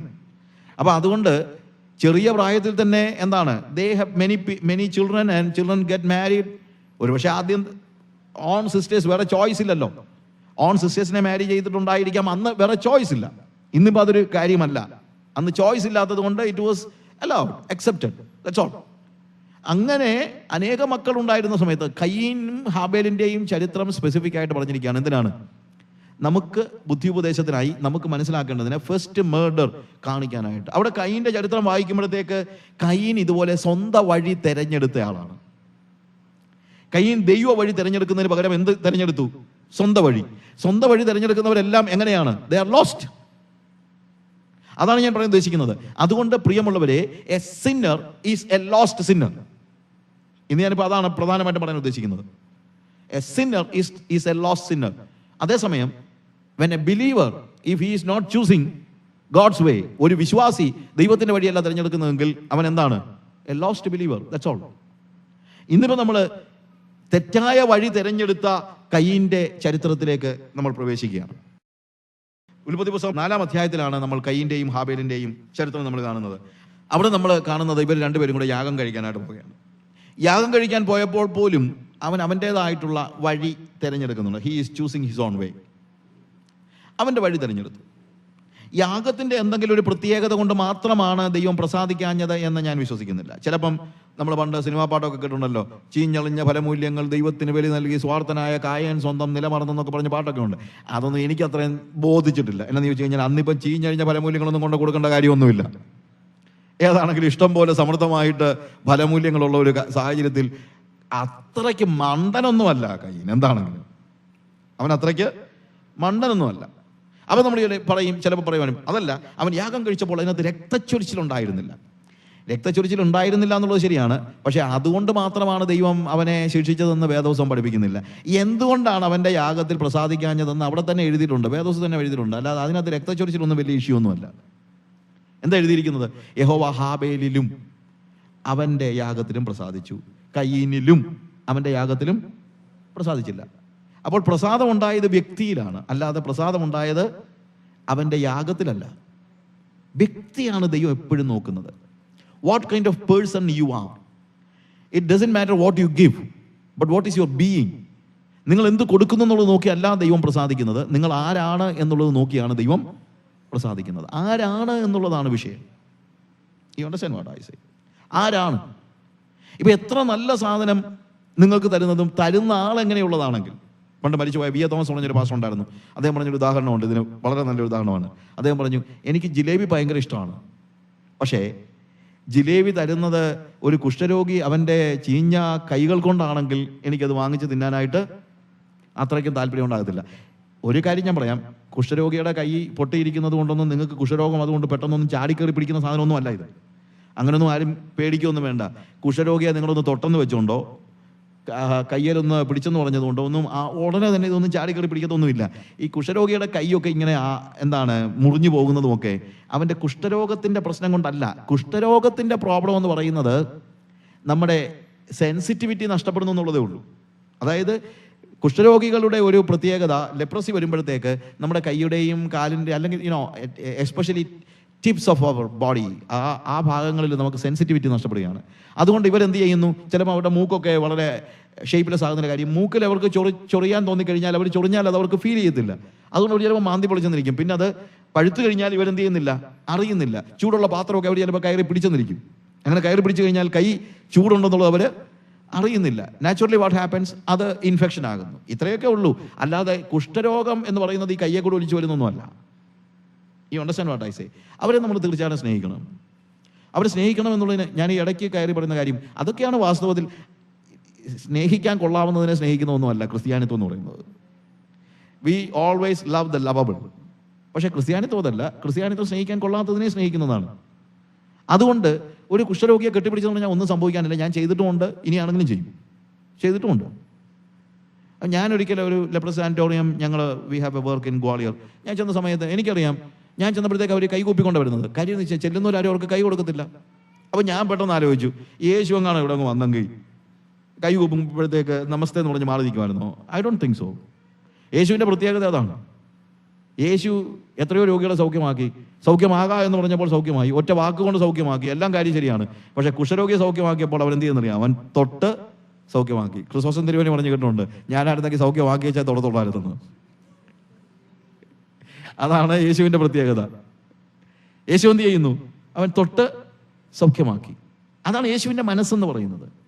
അതുകൊണ്ട് സമൂഹത്തിൽ ഇപ്പോൾ കുഷ്ഠരോഗം മാത്രമല്ല, സമൂഹത്തിൽ അവഗണിക്കപ്പെടുന്നവരായ ആളുകളെയും മറ്റുള്ളവരെയൊക്കെ നിങ്ങൾ ചെന്നൊന്ന് തൊട്, ഒരു സാന്ത്വനം അവർക്ക് കൊടുക്ക്. അതാണ് വാസ്തവത്തിൽ ക്രിസ്തീയ അനുഭവം എന്ന് പറയുന്നത്. അവർക്ക് യേശുവിനെ വേണം. യേശു ഇന്ന് തൊടാൻ പറ്റത്തില്ല.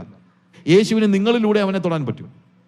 തീർച്ചയായിട്ടും പ്രയാസം അനുഭവിക്കുന്ന, പ്രതിസന്ധി അനുഭവിക്കുന്ന, കഷ്ടപ്പെടുന്ന, ദുരിതം അനുഭവിക്കുന്ന ആളുകളുടെ ഇടയിലേക്ക്, അല്ലാതെ സമൂഹത്തിലെ ഏറ്റവും ഉന്നതരായ ആളുകളുടെ ഇടയിലേക്ക് മാത്രമല്ല നിങ്ങൾ ഇറങ്ങിച്ചെല്ലുന്നത്. ഏറ്റവും സാധാരണക്കാരായ ആളുകളുടെ മധ്യത്തിലേക്ക് നമുക്ക് ഇറങ്ങിച്ചെല്ലാനും യേശുവിന് വേണ്ടി അവരെ സ്പർശിക്കുവാനും നമുക്ക് തീർച്ചയായും കഴിയണം. ഓക്കെ, ഞാൻ പറഞ്ഞു വന്നത്, കയീൻ യാഗമർപ്പിച്ചപ്പോൾ കയീൻ്റെ യാഗത്തെക്കാൾ ഉപരി പ്രോബ്ലം ഉണ്ടായത് എവിടെയാണ്? യഹോവ ഹാബേലിലും അവൻ്റെ യാഗത്തിലും പ്രസാദിച്ചു. കാര്യം അവൻ്റെ ബീയിങ്ങിലാണ് ദൈവം പ്രസാദിച്ചത്. ബീയിങ്ങിൽ പ്രസാദിച്ച് കഴിഞ്ഞാൽ പിന്നീട് അവൻ്റെ ആരാധനയിലും പ്രസാദിക്കുന്നുണ്ട്. നമ്മുടെയൊക്കെ ചിന്ത എന്താണെന്നറിയാമോ? ആരാധനയിലാണ് ദൈവം പ്രസാദിക്കുന്നത്. അത് വേദപുസ്തകത്തിലൊരു ചിന്തയല്ല. ആരാധന എന്ന് പറയുന്നത് ഒരു സെക്കൻഡറി ആയിട്ടുള്ള കാര്യമാണ്. ആദ്യം നന്നാകേണ്ടത് ആരാധനയല്ല. ആദ്യം നന്നാകേണ്ടത് എന്താണ്? നമ്മുടെ സ്വഭാവമാണ്, നമ്മുടെ ബീയിങ് ആണ്. ബീയിങ് നന്നാകാത്ത ഒരാളുടെ ആരാധന കൊണ്ടൊന്നും ഒരു പ്രയോജനം ഉണ്ടാകും. നമ്മൾ പറയുന്നത് ആരാധിക്കുമ്പോൾ വിടുതൽ, ആരാധിച്ചു കഴിഞ്ഞ് സൗഖ്യം, ആരാധിക്കുമ്പോൾ അത് ഇതൊക്കെ തെറ്റായ ധാരണയാണ്. അതൊന്നും വേദപുസ്തകത്തിൻ്റെ ഒരു സിസ്റ്റം അല്ല. നിങ്ങൾ ആരാധിച്ച് വിടുതൽ പ്രാപിച്ചെന്നൊക്കെ പറയുന്നത് വെറുതെയാണ്. നിങ്ങൾക്ക് മാറ്റം ഉണ്ടായാൽ വിടുതലുണ്ടാകും, അത്രേ ഉള്ളൂ.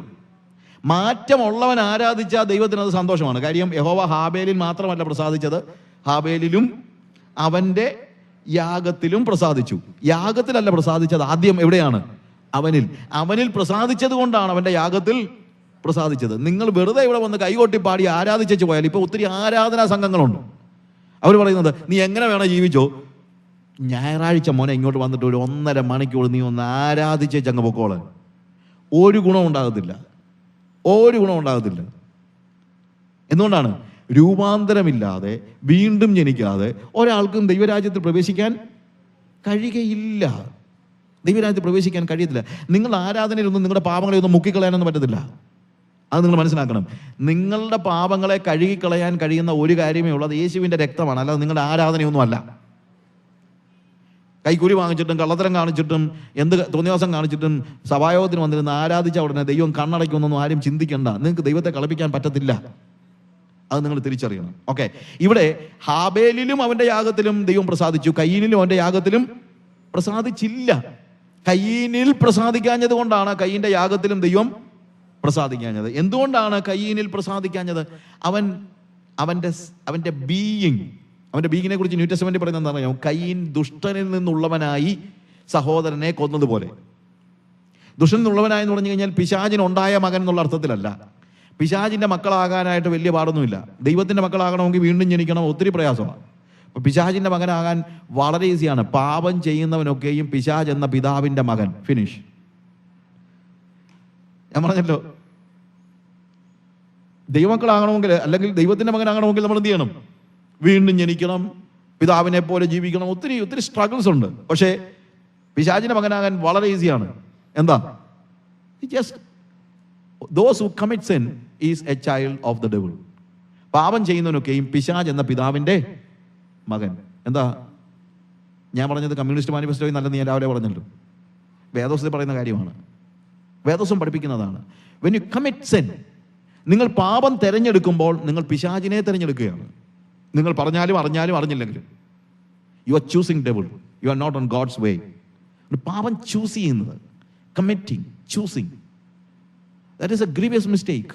U are becoming a child of the devil. നിങ്ങൾ പിശാചിന്റെ മകൻ ആയിത്തീരുകയാണ്, അറിയാതെയാണെങ്കിൽ പോലും. അതുകൊണ്ടാണ് കയ്യീനെ കുറിച്ച് പറയുന്നത്, അവൻ പാപം തെരഞ്ഞെടുത്തത് കൊണ്ട്, അവൻ സ്വന്തം വഴി തെരഞ്ഞെടുത്തതുകൊണ്ടാണ് പറയുന്നത് അവൻ ദുഷ്ടനിൽ നിന്നുള്ളവനായി എന്ന്. അല്ലാതെ പിശാചിന് ഉണ്ടായ മകൻ എന്ന അർത്ഥത്തിലല്ല, ജനറ്റിക്കലായിട്ടല്ല. നമ്മൾ ദൈവമക്കളാകുന്നത് ജനറ്റിക്കലായിട്ടല്ലല്ലോ. യേശു കർത്താവ് പരിശുദ്ധാത്മാവിനാൽ ഉൽപ്പാദിതനായതുപോലെ ഉൽപ്പാദിതരായവരൊന്നും അല്ലല്ലോ നമ്മളാരും. അല്ല, അങ്ങനെയല്ല നമ്മൾ ദൈവമക്കളായിരിക്കുന്നത്, നമ്മൾ വീണ്ടും ജനിച്ചുകൊണ്ടാണ്. എന്നാൽ പിശാചിന്റെ മകനാകുന്നതും ഇതുപോലെ ജനറ്റിക്കലായിട്ടൊന്നും അല്ല. അതുകൊണ്ട് തന്നെ നിങ്ങൾ വായിക്കുന്ന പല പുസ്തകങ്ങളിലും പറയുന്ന പോലെ പിശാചിന് ഭൂമിയിൽ ഒരു മണവാട്ടിയുണ്ട്, ഒരുത്തി അവിടെ അമേരിക്കയിലെങ്ങാണ്ടുണ്ട്, പിശാച് അതിലെ ഫ്ലൈറ്റേ വരും എന്നൊക്കെ പറഞ്ഞ് അവൻ വന്നിട്ട് ഈ സ്ത്രീയുമായിട്ട് ബന്ധപ്പെടും എന്നൊക്കെ പറയുന്ന സ്റ്റോറീസ് ഒക്കെ വെറും ഈ ഹാലൂസിനേഷനാണ്. ഇതൊക്കെ നിങ്ങൾ വായിച്ച പലരും ഇവിടെ ഇരിപ്പുണ്ടെന്ന് എനിക്കറിയാം. അവൻ ബന്ധിതരെ വിടുവിക്കാൻ വന്നു എന്നൊക്കെ പറഞ്ഞ് എഴുതിയിരിക്കുന്ന പുസ്തകത്തിനകത്തൊക്കെ എഴുതി വെച്ചിരിക്കുന്നതൊക്കെ വെറും ഹാലൂസിനേഷനാണ്. അതൊന്നും ബിബ്ലിക്കലൊന്നുമല്ല, വേദപുസ്തക പ്രകാരമല്ല കാര്യങ്ങൾ പലപ്പോഴും നമ്മൾ. അതുകൊണ്ട് ഞാൻ പറഞ്ഞത്, രാവിലെ പറഞ്ഞൊരു കാര്യമുണ്ടല്ലോ, പൗലോസ് പ്രസംഗിച്ചത് പോലും ബിബ്ലിക്കലാണോ എന്ന് ടെസ്റ്റ് ചെയ്തേച്ചാണ് ആളുകൾ ബെരോവയിലെ ക്രിസ്ത്യാനികൾ എടുത്തത്. നിങ്ങൾ ഈ കാര്യങ്ങളൊക്കെ വായിക്കുമ്പോൾ ഇതൊക്കെ വേദപുസ്തകത്തിൽ പറഞ്ഞിട്ടുള്ളതാണോ എന്ന് നിങ്ങൾ ആലോചിക്കണം. മില്യൺ കോപ്പീസ് ഒന്നും അല്ല അതിൻ്റെ വിൽക്കുന്നത്. ഇങ്ങനത്തെ ഹാലൂസിനേഷൻ എഴുതി വെച്ചിരിക്കുന്നതൊക്കെ എന്താണ്, ബില്യൺ കോപ്പീസ് ഒക്കെയാണ് വിൽക്കുന്നത്. അങ്ങനെയല്ല കയീൻ പാപം ചെയ്തു, അവൻ പാപം തെരഞ്ഞെടുത്തു. അവൻ ദൈവ വഴി വിട്ടിട്ട് അവൻ്റെ സ്വന്തം വഴി അല്ലെങ്കിൽ പിശാചിന്റെ വഴി അവൻ തെരഞ്ഞെടുത്തു. അവൻ പാപിയായി തീർന്നു. He is a lost. അവൻ നഷ്ടപ്പെട്ടവനാണ്. അവനോട് കർത്താവ് അതിനു മുമ്പ് ഇടപെടുന്നുണ്ട്.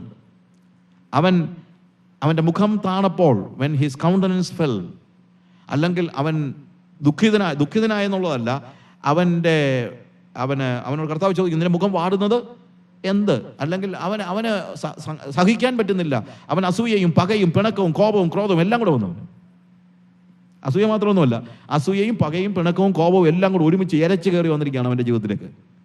എന്നിട്ട് അവൻ പറയാണ്, ഞാൻ എൻ്റെ സഹോദരനെ കൊല്ലാൻ പോകുകയാണെന്ന്. അവൻ്റെ മനസ്സിൽ അവൻ തീരുമാനമെടുത്തപ്പോൾ കർത്താവ് എന്ന് പറഞ്ഞു, പാപം നിന്റെ വാതിൽക്കൽ കിടക്കുന്നു, അതിൻ്റെ ആഗ്രഹം നിന്നോടാകുന്നു, നീ അതിനെ കീഴ്പ്പെടുത്തണം, അല്ലെങ്കിൽ അത് നിന്നെ കീഴ്പ്പെടുത്തും. You need to master sin. നമ്മൾ പാപത്തെ എന്ത് ചെയ്യണം? കീഴ്പ്പെടുത്തണം. പാപത്തെ കീഴ്പ്പെടുത്തുന്നില്ലെങ്കിൽ പാപം നമ്മളെ കീഴ്പ്പെടുത്തും. ഇന്ന് സംഭവിക്കുന്ന ഒരു വലിയ പ്രശ്നം ഇതാണ്. നമ്മൾ ആരും പാപത്തിന്റെ കാര്യത്തിൽ നമ്മൾ ഒട്ടും സീരിയസ് ആയിട്ട് എടുത്തിട്ടില്ല. പാപം നിന്റെ വാതിൽക്കൽ കിടക്കുന്നു. ഇന്നും പ്രിയമുള്ളവരെ, പാപം നമ്മുടെ സജഷൻസ്, അതുകൊണ്ടാണ് ഞാൻ പറഞ്ഞത്, പിശാചിന്റെ സജഷൻ നമ്മുടെ മുമ്പിൽ വന്ന് നിൽക്കുമ്പോൾ അതിനെ കീഴ്പ്പെടുത്താനായിട്ട് നമുക്ക് കഴിയുന്നില്ലെങ്കിൽ വി ആർ ലോസ്റ്റ്. കാര്യം നമ്മൾ ദൈവത്തിന്റെ വഴി വിട്ടുപോയി. പിന്നെ ആരുടെ വഴിയെ പോയെന്നുള്ളതൊരു ചോദ്യമേ അല്ല. You are lost. കയ്യിന്റെ കാര്യം അതാണ്. പാപം വാതിൽക്കൽ വന്ന് കിടക്കുന്ന ആ അവസ്ഥയിൽ അവൻ എന്ത് ചെയ്തില്ല? അവൻ കർത്താവിനെ അനുസരിക്കുവാനായിട്ട് അവൻ തയ്യാറായില്ല. അവൻ്റെ വഴി തിരഞ്ഞെടുത്തു. അവൻ്റെ വഴി തിരഞ്ഞെടുക്കുന്ന ഓരോ പാപിയോട് ഞാൻ പറയട്ടെ, you are a sinner and you are a lost sinner. You are a lost sinner. You have no choice of going into. അത് തീർന്നു. കാര്യം ഞാൻ പറഞ്ഞല്ലോ, നമ്മളുടെ ചോയ്സ് അനുസരിച്ച് കൊണ്ടുപോകുന്ന വഴിയുണ്ടല്ലോ, സബ്വേ സാൻഡ്വിച്ച് പോലെ കൊണ്ടുപോകുന്ന വഴി, അതൊരിക്കലും സ്വർഗത്തിലേക്കുള്ളതല്ല. അത് നരകത്തിലേക്കുള്ള വഴിയാണ്, അത് നാശത്തിലേക്കുള്ള വഴിയാണ്. അവിടെയാണ് നമ്മൾ കയ്യിൻ്റെ കാര്യത്തിൽ കാണുന്ന ഏറ്റവും വലിയ അപകടം. Is a lost Sinner. എന്നാൽ അതേസമയം നമ്മൾ സങ്കീർത്തനത്തിലാണെങ്കിലും 14 സങ്കീർത്തനം വായിക്കുമ്പോഴത്തേക്ക്, സങ്കീർത്തനം 14 വായിക്കുമ്പോൾ അവിടെ ദൈവമില്ല എന്ന് മൂഢൻ തൻ്റെ ഹൃദയത്തിൽ പറയുന്നു, അവർ വഷളന്മാരായി മ്ലേച്ഛത പ്രവർത്തിക്കുന്നു. ദൈവമില്ല എന്ന മൂഢൻ തൻ്റെ ഹൃദയത്തിൽ പറയുന്നു. ഇവിടെ എന്താണ് സംഭവിക്കുന്നത് അറിയാമോ? ഇവൻ ദൈവത്തിന്റെ വഴിയെ നിഷേധിക്കുകയാണ്. There is no God. ആരാണ് പറയുന്നത്? A fool says in his heart that there is no God. ഒരു വിഡ്ഢി അല്ലെങ്കിൽ ഒരു ഫൂൾ എന്ന് പറയുന്നു, ദൈവം ഇല്ല എന്ന് ഹൃദയത്തിൽ പറയുന്നു. നമ്മളൊരു കാര്യം മനസ്സിലാക്കണം, ഇത് ഇവിടുത്തെ പാവം പിടിച്ച യുക്തിവാദികളെ കുറിച്ചൊന്നുള്ള കാര്യമല്ല. നമ്മൾക്ക് ചിന്തിക്കുന്നത്, കണ്ടില്ലേ, വേദോസത്തിൽ തന്നെ നിങ്ങളെ കുറിച്ച് പറയുന്നുണ്ട്, എന്ത്? ദൈവം ഇല്ല എന്ന് മൂഢൻ തൻ്റെ ഹൃദയത്തിൽ പറയുന്നു. ഇവിടെ പറയുന്നത് എങ്ങനെയുള്ള മൂഢന്മാരാണെന്നറിയാം. അവിടെ ഉപയോഗിച്ചിരിക്കുന്ന വാക്ക് നാബാൽ എന്ന് പറഞ്ഞൊരു വാക്കാണ് അവിടെ ഉപയോഗിച്ചിരിക്കുന്നത്. മോറലി അപ്രൈറ്റ് അല്ലാത്ത ആളുകളെ വിളിക്കുന്ന, അല്ലെങ്കിൽ ധാർമ്മികമായി നഷ്ടപ്പെട്ട വ്യക്തികളെ വിളിക്കുന്ന പേരാണ് ശരിക്കും അവിടെ ഫൂൾ എന്ന് പറയുന്നത്. ദൈവമില്ല എന്ന് മൂഢൻ തൻ്റെ ഹൃദയത്തിൽ പറയുന്നു. അടുത്ത വാക്ക് എന്താണെന്നറിയാമോ? എന്തുകൊണ്ട് അവൻ ദൈവമില്ലെന്ന് പറയുന്നതെന്നറിയാമോ? അവർ വഷളന്മാരായി മ്ലേച്ഛത പ്രവർത്തിക്കുന്നു. അപ്പോൾ അതിനുവേണ്ടിയാണ് അവൻ പറയുന്നത് എന്ത്? ദൈവം ഇല്ല എന്ന്.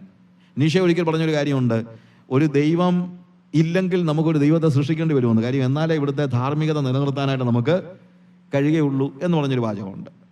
ദൈവം മരിച്ചുപോയി എന്ന് പറഞ്ഞ ആളാണ്. പക്ഷെ ഞാൻ പറഞ്ഞതെന്ന് ചോദിച്ചു കഴിഞ്ഞാൽ, ഇവിടെ ഈ സങ്കീർത്തനക്കാരൻ പറയുന്ന വ്യക്തി എന്താണ് പറയുന്നത്? അവൻ പറയുന്നത് ഒരിക്കലും യുക്തിപരമായി ആലോചിച്ചിട്ട് എൻ്റെ ചിന്തയിൽ ശാസ്ത്രീയമായി ഞാൻ നോക്കിയിട്ട് എനിക്ക് ദൈവത്തെ കണ്ടെത്താൻ പറ്റിയില്ല, അതുകൊണ്ട് ദൈവം ഇല്ലാന്ന് അല്ല ഇവൻ പറയുന്നത്. ഒരു ദൈവം എന്തോന്ന് ദൈവം? അങ്ങനെ ദൈവമൊന്നുമില്ല. എന്തിനാ അവൻ പറയുന്നത് അറിയാമോ? അവന് മ്ലേച്ഛത പ്രവർത്തിക്കേണ്ടതിന് വേണ്ടിയാണ്. അങ്ങനെ മ്ലേച്ഛത പ്രവർത്തിക്കേണ്ടതിന് വേണ്ടി അവൻ ദൈവത്തെ നിഷേധിക്കുകയാണ്. യഹോവ സാക്ഷികളുടെ ലീഡറായിരുന്ന റസൽ, അറിയാവുന്ന ആളുകളുണ്ടായിരിക്കും. യഹോവ സാക്ഷികളൊക്കെ നിങ്ങളുടെ ചിലപ്പോൾ വന്നിരിക്കും. ഈ റസൽ ചെറിയ പ്രായത്തിൽ തന്നെ അവന് ഭയങ്കര പേടിയായിരുന്നു, നരകത്തിൽ പോകുന്നുള്ള പേടി. ഒരു സംഭവിച്ചതെന്നറിയാമോ? ഒരു ഫിലോസഫി ഉണ്ടാക്കിയപ്പോൾ റസൽ പറഞ്ഞു there is no hell. Russell മതം അല്ലെങ്കിൽ യഹോവ സാക്ഷികളുടെ മതം ഉണ്ടാക്കിയപ്പോഴത്തേക്ക് അവർ പഠിപ്പിച്ച ഒന്നാമത്തെ കാര്യം എന്നറിയാമോ? there is no hell. നരകമില്ല. കാര്യം ഇത് പറഞ്ഞവൻ കൊച്ചിലെ തൊട്ട് എന്തായിരുന്നു? പേടിയായിരുന്നു. ഒരു നരകം ഉണ്ടെങ്കിൽ ആകപ്പാടെ ശല്യമാണെന്ന് അറിയാവുന്നത് കൊണ്ട് ഏറ്റവും നല്ല കാര്യം നരകമേ ഇല്ലെന്ന് പറഞ്ഞാൽ കുഴപ്പമില്ലല്ലോ. അതാണ് യഹോവ സാക്ഷിയുടെ ഉപദേശം. നിങ്ങളുടെ അടുത്ത് ചിലപ്പോൾ വരുമ്പോഴൊക്കെ ആലോചിച്ച് നോക്കണം, നിങ്ങൾ ചോദിച്ചു നോക്കണം, അപ്പം ബ്രദർ ഇങ്ങനെയൊക്കെ ജീവിച്ചാൽ നരകത്തിൽ പോകുമെന്നൊന്ന് ചോദിച്ചു നോക്കണം. ഇത്രയേ ഉള്ളൂ. വളരെ സിമ്പിളായിട്ടുള്ള കാര്യങ്ങളാണ്. ഈ കൾട്ട് ഗ്രൂപ്പുകളൊക്കെ നിങ്ങളുടെ മധ്യത്തിൽ വന്ന് ഓരോ കാര്യങ്ങൾ പറയുമ്പോഴെല്ലാം നിങ്ങൾ ശ്രദ്ധിക്കേണ്ട കാര്യങ്ങൾ ഇതൊക്കെയാണ്. They say there is no hell. No hell. ഇപ്പം തന്നെ നമ്മൾ കിങ്ഡത്തിലാണ് ജീവിക്കുന്നത്. അവർ ഒത്തിരി ഡിസ്റ്റോർട്ടഡ് ആണ്. വേദപുസ്തകത്തെ കോട്ടിമാട്ടി കളയുന്നതായ ഈ കൾട്ട് ഗ്രൂപ്പുകളെയൊക്കെ നിങ്ങൾ വളരെയേറെ ശ്രദ്ധിക്കേണ്ടത് ആവശ്യമാണ്. ഓക്കെ, ഇവിടെ ഞാൻ പറഞ്ഞതെന്ന് ചോദിച്ചു കഴിഞ്ഞാൽ, ഇവിടെ മോറലായിട്ട് അല്ലെങ്കിൽ ധാർമ്മികമായി ദൈവത്തെ നിഷേധിക്കുന്നതായ ഒരു സമൂഹത്തെയാണ് നമ്മളിവിടെ കാണുന്നത്. അതുകൊണ്ട് കൺഫ്യൂസ്ഡ് ആയിട്ടുള്ള ഏതെങ്കിലും പാപം യുക്തിവാദികളെ ഒന്നും ഇവിടെ വേദപുസ്തകം ആക്രമിക്കാൻ വരികയല്ല. അതുകൊണ്ട് തന്നെ ഞാൻ പറയട്ടെ, കൺഫ്യൂസ്ഡ് ആയിട്ടുള്ള പാപം യുക്തിവാദികളെ സഹായിക്കുക എന്നുള്ളതാണ് ദൈവം നമ്മൾ ഇന്ന് പ്രതീക്ഷിക്കുന്നത്. അതുകൊണ്ട് അവരോട് നമ്മൾ കരുണയുള്ളവരായിരിക്കണം. നമ്മൾ യൂദായുടെ ലേഖനം 1-ാം അധ്യായം 22-ാം വാക്യം വായിക്കുമ്പോൾ അവിടെ പറയുന്നുണ്ട്, സംശയിക്കുന്നവരായ ചിലരോട് കരുണ കാണിപ്പിൻ. ഇതവരുടെ ഒരു കൺഫ്യൂഷനാണ്. ഒരു യഥാർത്ഥ പ്രത്യേക സാഹചര്യം ഉണ്ടാകുമ്പോൾ അവർ നേരെ തിരിച്ചു പറഞ്ഞെന്നിരിക്കും. ഒരു പട്ടാളത്തിലെ ഒരു സ്റ്റോറി ഞാനിങ്ങനെ കേട്ടിട്ടുണ്ട്. പട്ടാളത്തിൽ ഒരു ദിവസം എതിർ രാജ്യത്തിനെതിരെ പോരാടാനായിട്ട് പോകാനുള്ള വീര്യം പകർന്നുകൊണ്ടിരുന്ന ജനറൽ, അയാള് we are going to fight എന്നൊക്കെ പറഞ്ഞ് വലിയ കാര്യങ്ങൾ പറഞ്ഞപ്പോഴത്തേക്ക് ഒരു സോൾജർ പറഞ്ഞു, yes sir, also we will pray. നമുക്ക് പ്രാർത്ഥിക്കുകയും ചെയ്യാമെന്ന് ഒരുത്തൻ അങ്ങ് പറഞ്ഞു പോയി. അപ്പോഴത്തേക്ക് അവനെ എടുതിരിയാടിച്ചു. I don't need religious people here, we want to fight, I don't believe in God, I am an atheist എന്ന് പറഞ്ഞ് ഭയങ്കര ചൂടായിട്ട്. അപ്പോൾ പിറ്റേ ദിവസം ഫൈറ്റ് ചെയ്യാൻ പോകുന്നതിന് മുമ്പ് തന്നെ ശത്രുരാജ്യം വന്ന് ഇങ്ങോട്ട് ആക്രമിച്ചു അറിയാതെ. അങ്ങനെ ആക്രമിച്ചു കഴിഞ്ഞപ്പോൾ ഇവർ പെട്ടെന്ന് ബങ്കറുകൾ, നിങ്ങൾക്കറിയാമല്ലോ, ഫോക്സ് ഹോൾ എന്നാണ് പറയുന്നത്. ഈ മോളിൽ ഷെല്ലൊക്കെ പൊട്ടിക്കുമ്പോൾ ഷെല്ല് വന്നാലും അവർക്ക് പ്രോബ്ലം ഉണ്ടാകാതിരിക്കാനായിട്ട് ഇവർ ബങ്കറുകൾ ഉണ്ടാക്കിയിട്ടുണ്ട്. അത് സൈന്യത്തിൻ്റെ ഒരു പ്രത്യേകതയാണ്. അങ്ങനെ ഫോക്സ് ഹോളിലേക്ക് പെട്ടെന്ന് എല്ലാവരും കൂടെ ചാടി ഇറങ്ങി. കാര്യം മോളിൽ ശത്രുരാജ്യം വന്ന് ഷെല്ലിടുകയാണ്. എന്തോ വന്ന് പെട്ടെന്ന് എങ്ങനെയെന്ന് അറിയാമോ? ഈ നമുക്ക് പ്രാർത്ഥിക്കാമെന്ന് പറഞ്ഞ സോൾജിയറും I don't believe in God, I am an atheist എന്ന് പറഞ്ഞ ജനറലും കൂടെ ഒരുമിച്ച് ഒരു ഫോക്സ് ഹോളിലാണ് വന്നത്. അങ്ങോട്ട് ഇറങ്ങിയതേ ഉള്ളൂ. ഇങ്ങനെ എല്ലാ ദൈവമേ എന്നോട് ക്ഷമിക്കണേ കർത്താവേ എന്ന് പറഞ്ഞ ഭയങ്കര പ്രാർത്ഥിച്ചുകൊണ്ടിരുന്ന കൂട്ടത്തിൽ ഈ സോൾജിയർ പറഞ്ഞു, ജനറൽ ഇന്നലെ നീ പറഞ്ഞത് ദൈവം ഇല്ലെന്നല്ലേ? നീ പറഞ്ഞു, sun, there is no atheist in a fox hole. There is no atheist in a fox hole. മങ്കറിനകത്ത് ആരില്ല? ഒരു നിരീശ്വരവാദിയും ഇല്ല. അതുവരെ ഉള്ളൂ ഈ നിരീശ്വരവാദമൊക്കെ. അപ്പം അതുകൊണ്ട് ഈ പറയുന്ന ആളുകളൊക്കെ പറഞ്ഞോട്ടെ, അവർ കൺഫ്യൂസ്ഡ് ആണ്. പക്ഷേ അവരോട് എന്ത് വേണം? Show compassion to those who are in doubt. സംശയിക്കുന്നവരായ ചിലരോട് കരുണ കാണിപ്പിൻ. പ്രിയമുള്ളവരെ, അവരൊന്നും ഈ പറയുന്ന ദൈവനിഷേധികളല്ല. ദൈവമില്ല എന്ന് മൂടൻ തൻ്റെ ഹൃദയത്തിൽ പറയുന്നവർ വഷളന്മാരായി മ്ലേച്ഛത പ്രവർത്തിക്കുന്നു. അത് വേറൊരു കാറ്റഗറിയിൽപ്പെട്ടവരാണ്. അവർ വഷളന്മാരാണ്. അതിനുവേണ്ടിയാണ്. അല്ലാതെ ചിലപ്പോൾ യുക്തിപരമായി മനസ്സിലാക്കാൻ ബുദ്ധിമുട്ടുള്ള കാര്യങ്ങളെ അക്സെപ്റ്റ് ചെയ്യാത്ത പാവം യുക്തിവാദികളൊന്നും ഇതിനകത്ത് നമ്മൾ പെടുത്തിട്ട് കാര്യമില്ല. അതല്ല ഇവിടെ പറയുന്നത് എന്ന് നിങ്ങൾ മനസ്സിലാക്കണം. 2-ാമത്തെ വാക്യം വായിക്കുമ്പോൾ, ദൈവത്തെ അന്വേഷിക്കുന്ന ബുദ്ധിമാൻ ഉണ്ടോ എന്ന് ദൈവം ശ്രദ്ധിച്ചു നോക്കുന്ന പറഞ്ഞിരിക്കുന്നത്. ദൈവത്തെ അന്വേഷിക്കുന്ന, to see if there were any that did understand, that did seek after God. 2 വാക്കുകളും വളരെ വ്യത്യാസമാണ് ഇവിടെ പറയുന്നത്. അവിടെ ബുദ്ധിമാൻ എന്ന് പറയുന്നതും ദൈവത്തെ അന്വേഷിക്കുന്നവനാണ്. എ പേഴ്സൺ ഹു അണ്ടർസ്റ്റാൻഡ്, മനസ്സിലാക്കുന്നവൻ, അറിയുന്നവൻ, തിരിച്ചറിയുന്നവൻ എന്നുള്ള വാക്കാണ് അവിടെ ബുദ്ധിമാൻ എന്നുള്ള വാക്കുകൊണ്ട് ഉപയോഗിച്ചിരിക്കുന്നത്. അല്ലാതെ ബുദ്ധിയുള്ള ആളെന്നുള്ളതല്ല. ബുദ്ധിയുള്ള ആളുകൾ എന്നുള്ള അർത്ഥത്തിലല്ല അവിടെ ഉപയോഗിച്ചിരിക്കുന്നത്. തിരിച്ചറിയുന്നവൻ. എന്ത് തിരിച്ചറിയുന്നവൻ? തിരിച്ചറിഞ്ഞ് ദൈവത്തെ അന്വേഷിക്കുന്നവൻ. ദൈവത്തെ അന്വേഷിക്കുന്നു എന്ന് പറയുമ്പോൾ ദൈവം ഉണ്ടോ എന്ന് അന്വേഷിക്കുന്നവൻ എന്നുള്ള അർത്ഥത്തിലും അല്ല അവിടെ പറഞ്ഞിരിക്കുന്നത്. അവിടെ പറഞ്ഞിരിക്കുന്നത് those who seek after God, ദൈവത്തിൻ്റെ ഹൃദയം അന്വേഷിക്കുന്നവൻ. ദാവീദിനെ കുറിച്ച് പറയുമ്പോഴത്തേക്ക് പറഞ്ഞൊരു കാര്യമുണ്ട്, എൻ്റെ ഹൃദയപ്രകാരമുള്ള മനുഷ്യൻ എന്നുള്ളതിന് ശരിക്കും ബൈബിളിൽ ഉപയോഗിച്ചിരിക്കുന്ന വാക്ക് എന്താണ്? Is a man after my own heart. എൻ്റെ ഹൃദയത്തിൻ്റെ പിന്നാലെ വരുന്ന മനുഷ്യൻ. A man who seek after God's own heart. അതാണ് ഇവിടുത്തെ അർത്ഥം. ആരാണ് ബുദ്ധിമാൻ എന്നിവിടെ പറഞ്ഞിരിക്കുന്നത്? ദൈവത്തെ അന്വേഷിക്കുന്നവൻ, ദൈവത്തിൻ്റെ വഴി അന്വേഷിക്കുന്നവൻ, ദൈവത്തിൻ്റെ വഴിയെ പോകുവാൻ തീരുമാനമെടുത്തവൻ. ദോസ് ഹു അണ്ടർസ്റ്റാൻഡ്, മനസ്സിലാക്കുന്നവൻ. ഇതാണ് ദൈവത്തിൻ്റെ വഴി എന്ന് മനസ്സിലാക്കി ദൈവത്തിൻ്റെ പിന്നാലെ പോകുന്നവൻ. അപ്പോൾ 14-ാം സങ്കീർത്തനത്തിൻ്റെ കാറ്റഗറൈസ് ചെയ്താൽ 2 തരത്തിലുള്ള ആളുകളുണ്ട്. എന്ത്? വഷളന്മാരായി നിന്ദ്യത പ്രവർത്തിച്ച് വഴി തെറ്റിപ്പോയവർ മാത്രം പോലുമല്ല, തെറ്റായ വഴി തിരഞ്ഞെടുത്ത ആളുകൾ. അതിനിടയ്ക്ക് മറ്റൊരു ഗ്രൂപ്പുണ്ട്. എന്ത്? എൻ്റെ ദൈവമേ, എന്താണ് നിന്റെ വഴി എന്ന് അന്വേഷിക്കുന്നത്. എന്തോന്ന് ദൈവം എന്ന് പറഞ്ഞ് നിഷേധിക്കുന്ന മൂഢനല്ല, കർത്താവേ എന്താണ് നിന്റെ വഴി എന്ന് ചോദിച്ചു വരുന്നവരായ ആളുകൾ.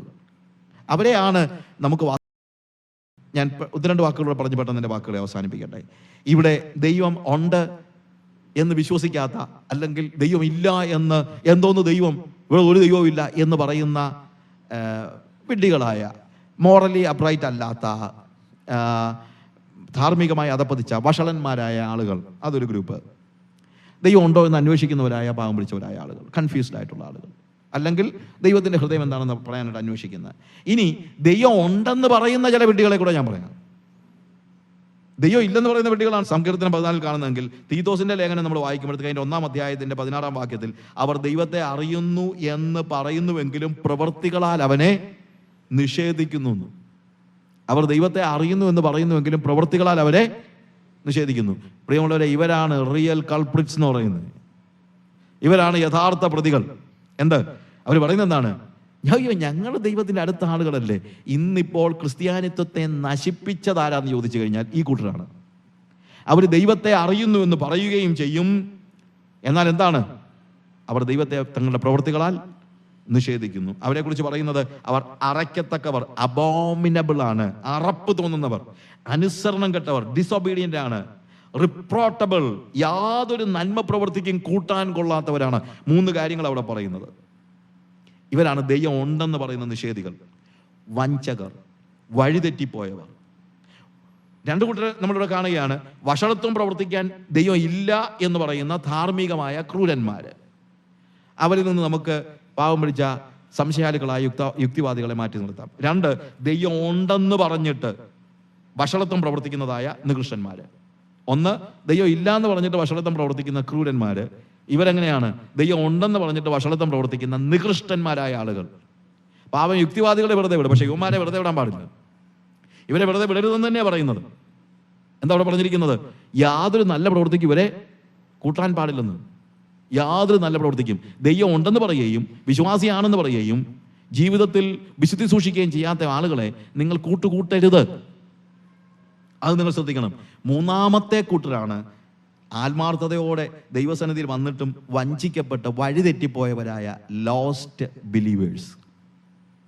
ലോസ്റ്റ് സിന്നേഴ്സിനെ നമ്മൾ കണ്ടു. ദ തേർഡ് പീപ്പിൾ ആരാണ്? Lost believers. ഇവിടെ ഞാൻ എൻ്റെ വാക്കുകളെ അവസാനിപ്പിക്കുമ്പോൾ എനിക്ക് ഓർപ്പിക്കാനുള്ള കാര്യം ഇതാണ്. ദൈവത്തിൻ്റെ വഴി വിട്ട് വേറെ ഏത് വഴിയിൽ പോയാലും നിങ്ങൾ ലോസ്റ്റാണ്. അത് നിങ്ങൾ അവിശ്വാസിയാണെങ്കിലും പാപിയാണെങ്കിലും സിന്നറാണെങ്കിലും സെയിൻ്റ് ആണെന്ന് നിങ്ങൾ ചിന്തിച്ചാലും യു ആർ ലോസ്റ്റ്. ഏത് വഴിയെ പോയെന്നുള്ളതൊരു വിഷയം പോലുമല്ല, യു ആർ ലോസ്റ്റ്. ഇന്നിപ്പോൾ നമുക്ക് ഒരു നിമിഷം നമ്മുടെ കണ്ണുകളെ അടയ്ക്കാം. എല്ലാവർക്കും അവരുടെ കണ്ണുകളെ അടയ്ക്കാം. നമുക്ക് നമ്മളോട് തന്നെ ചോദിക്കാം. എല്ലാ സന്ദേശവും മറ്റുള്ളവർക്ക് വേണ്ടി എന്ന് ചിന്തിച്ചുകൊണ്ടിരിക്കുന്ന ഒരു കാലഘട്ടത്തിൽ, പ്രിയമുള്ളവരെ, ഈ സന്ദേശം എനിക്ക് വേണ്ടി എന്ന് നമുക്ക് ചിന്തിക്കാൻ പറ്റുമോ? നമ്മൾ യഥാർത്ഥത്തിൽ അവൻ്റെ വഴിയിൽ മാത്രമാണ് നടക്കുന്നത്. എൻ്റെ വാക്കുകളെ കേൾക്കുന്ന അവിശ്വാസികളായ എന്ന് ഞങ്ങൾ വിളിക്കുന്ന ഒരു വാക്കാണ്, ആയിക്കോട്ടെ. പക്ഷേ ഇഫ് യു സേ എല്ലാ മതങ്ങളും ഒന്നുപോലെയാണ്, എല്ലാം ഒന്നുപോലെ പോകുന്നു എന്നൊക്കെ പറഞ്ഞിരിക്കുന്ന എൻ്റെ പ്രിയപ്പെട്ട സ്നേഹമുള്ള എൻ്റെ പ്രിയപ്പെട്ട സ്നേഹിതരെ, സഹോദരന്മാരെ, ഒരു കാര്യം ഞാൻ തീർത്തു പറയട്ടെ. ദൈവം ലോകത്തിൽ പല കാര്യങ്ങളും എക്സ്ക്ലൂസീവായിട്ട് വെച്ചിട്ടുണ്ട്. എനിക്ക് പ്രാണവായുവിന് വേണ്ടി ദൈവം ഒരു ഗ്യാസേ തന്നിട്ടുള്ളൂ. എത്ര ഗ്യാസസ് അറ്റ്മോസ്ഫിയറിലുണ്ടെങ്കിലും എനിക്കൊന്നേ ഉള്ളൂ എന്ന് പറഞ്ഞതുപോലെ റിലീജിയൻ നിങ്ങൾക്ക് എത്രയുണ്ടെങ്കിലും ദൈവത്തിൻ്റെ സന്നിധിയിലേക്ക് നിങ്ങൾക്ക് ചെല്ലുവാനായിട്ട് ദൈവം ഒരു വഴി മാത്രമേ തന്നിട്ടുള്ളൂ. അതൊരു സബ്വേ സാൻഡ്വിച്ച് പോലെ എനിക്ക് ഇഷ്ടമുള്ള വഴിയൊന്നും പോകാൻ തിരഞ്ഞെടുക്കാനായിട്ട് പറ്റത്തില്ല. That is Jesus Christ. യേശുവാണ് എൻ്റെ വഴി. ആ വഴിയെ നടക്കുകയാണ് എനിക്ക് ആവശ്യമായിരിക്കുന്നത്. അത് യേശു കാണിച്ചു തന്ന വഴി മാത്രമല്ല, യേശു നടന്ന വഴിയുമാണ്.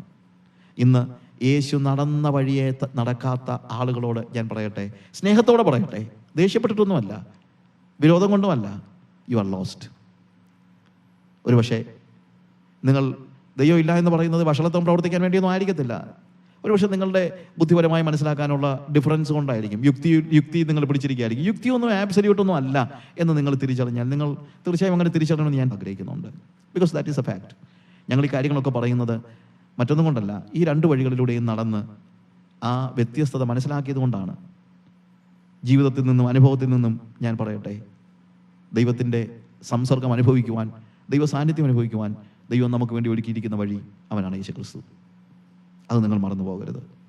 ഇന്ന് ഇവിടെ ഇരിക്കുന്ന ഓരോ വ്യക്തികളോടും ഞാൻ ചോദിക്കുകയാണ്, നമ്മൾ ആരെങ്കിലും പൂർണ്ണമായും ദൈവത്തിൻ്റെ വഴിയിൽ നടക്കുന്നില്ലെങ്കിൽ, എൻ്റെ വഴിയെ ഞാൻ പോകുന്നെങ്കിൽ, അത് പിശാചിൻ്റെ വഴിയാണെന്ന് എനിക്കൊരു പക്ഷേ അറിയത്തില്ലായിരിക്കാം, എന്തും ആയിക്കോട്ടെ, ഏത് വഴിയെ പോയാലും ഐ എം ലോസ്റ്റ്.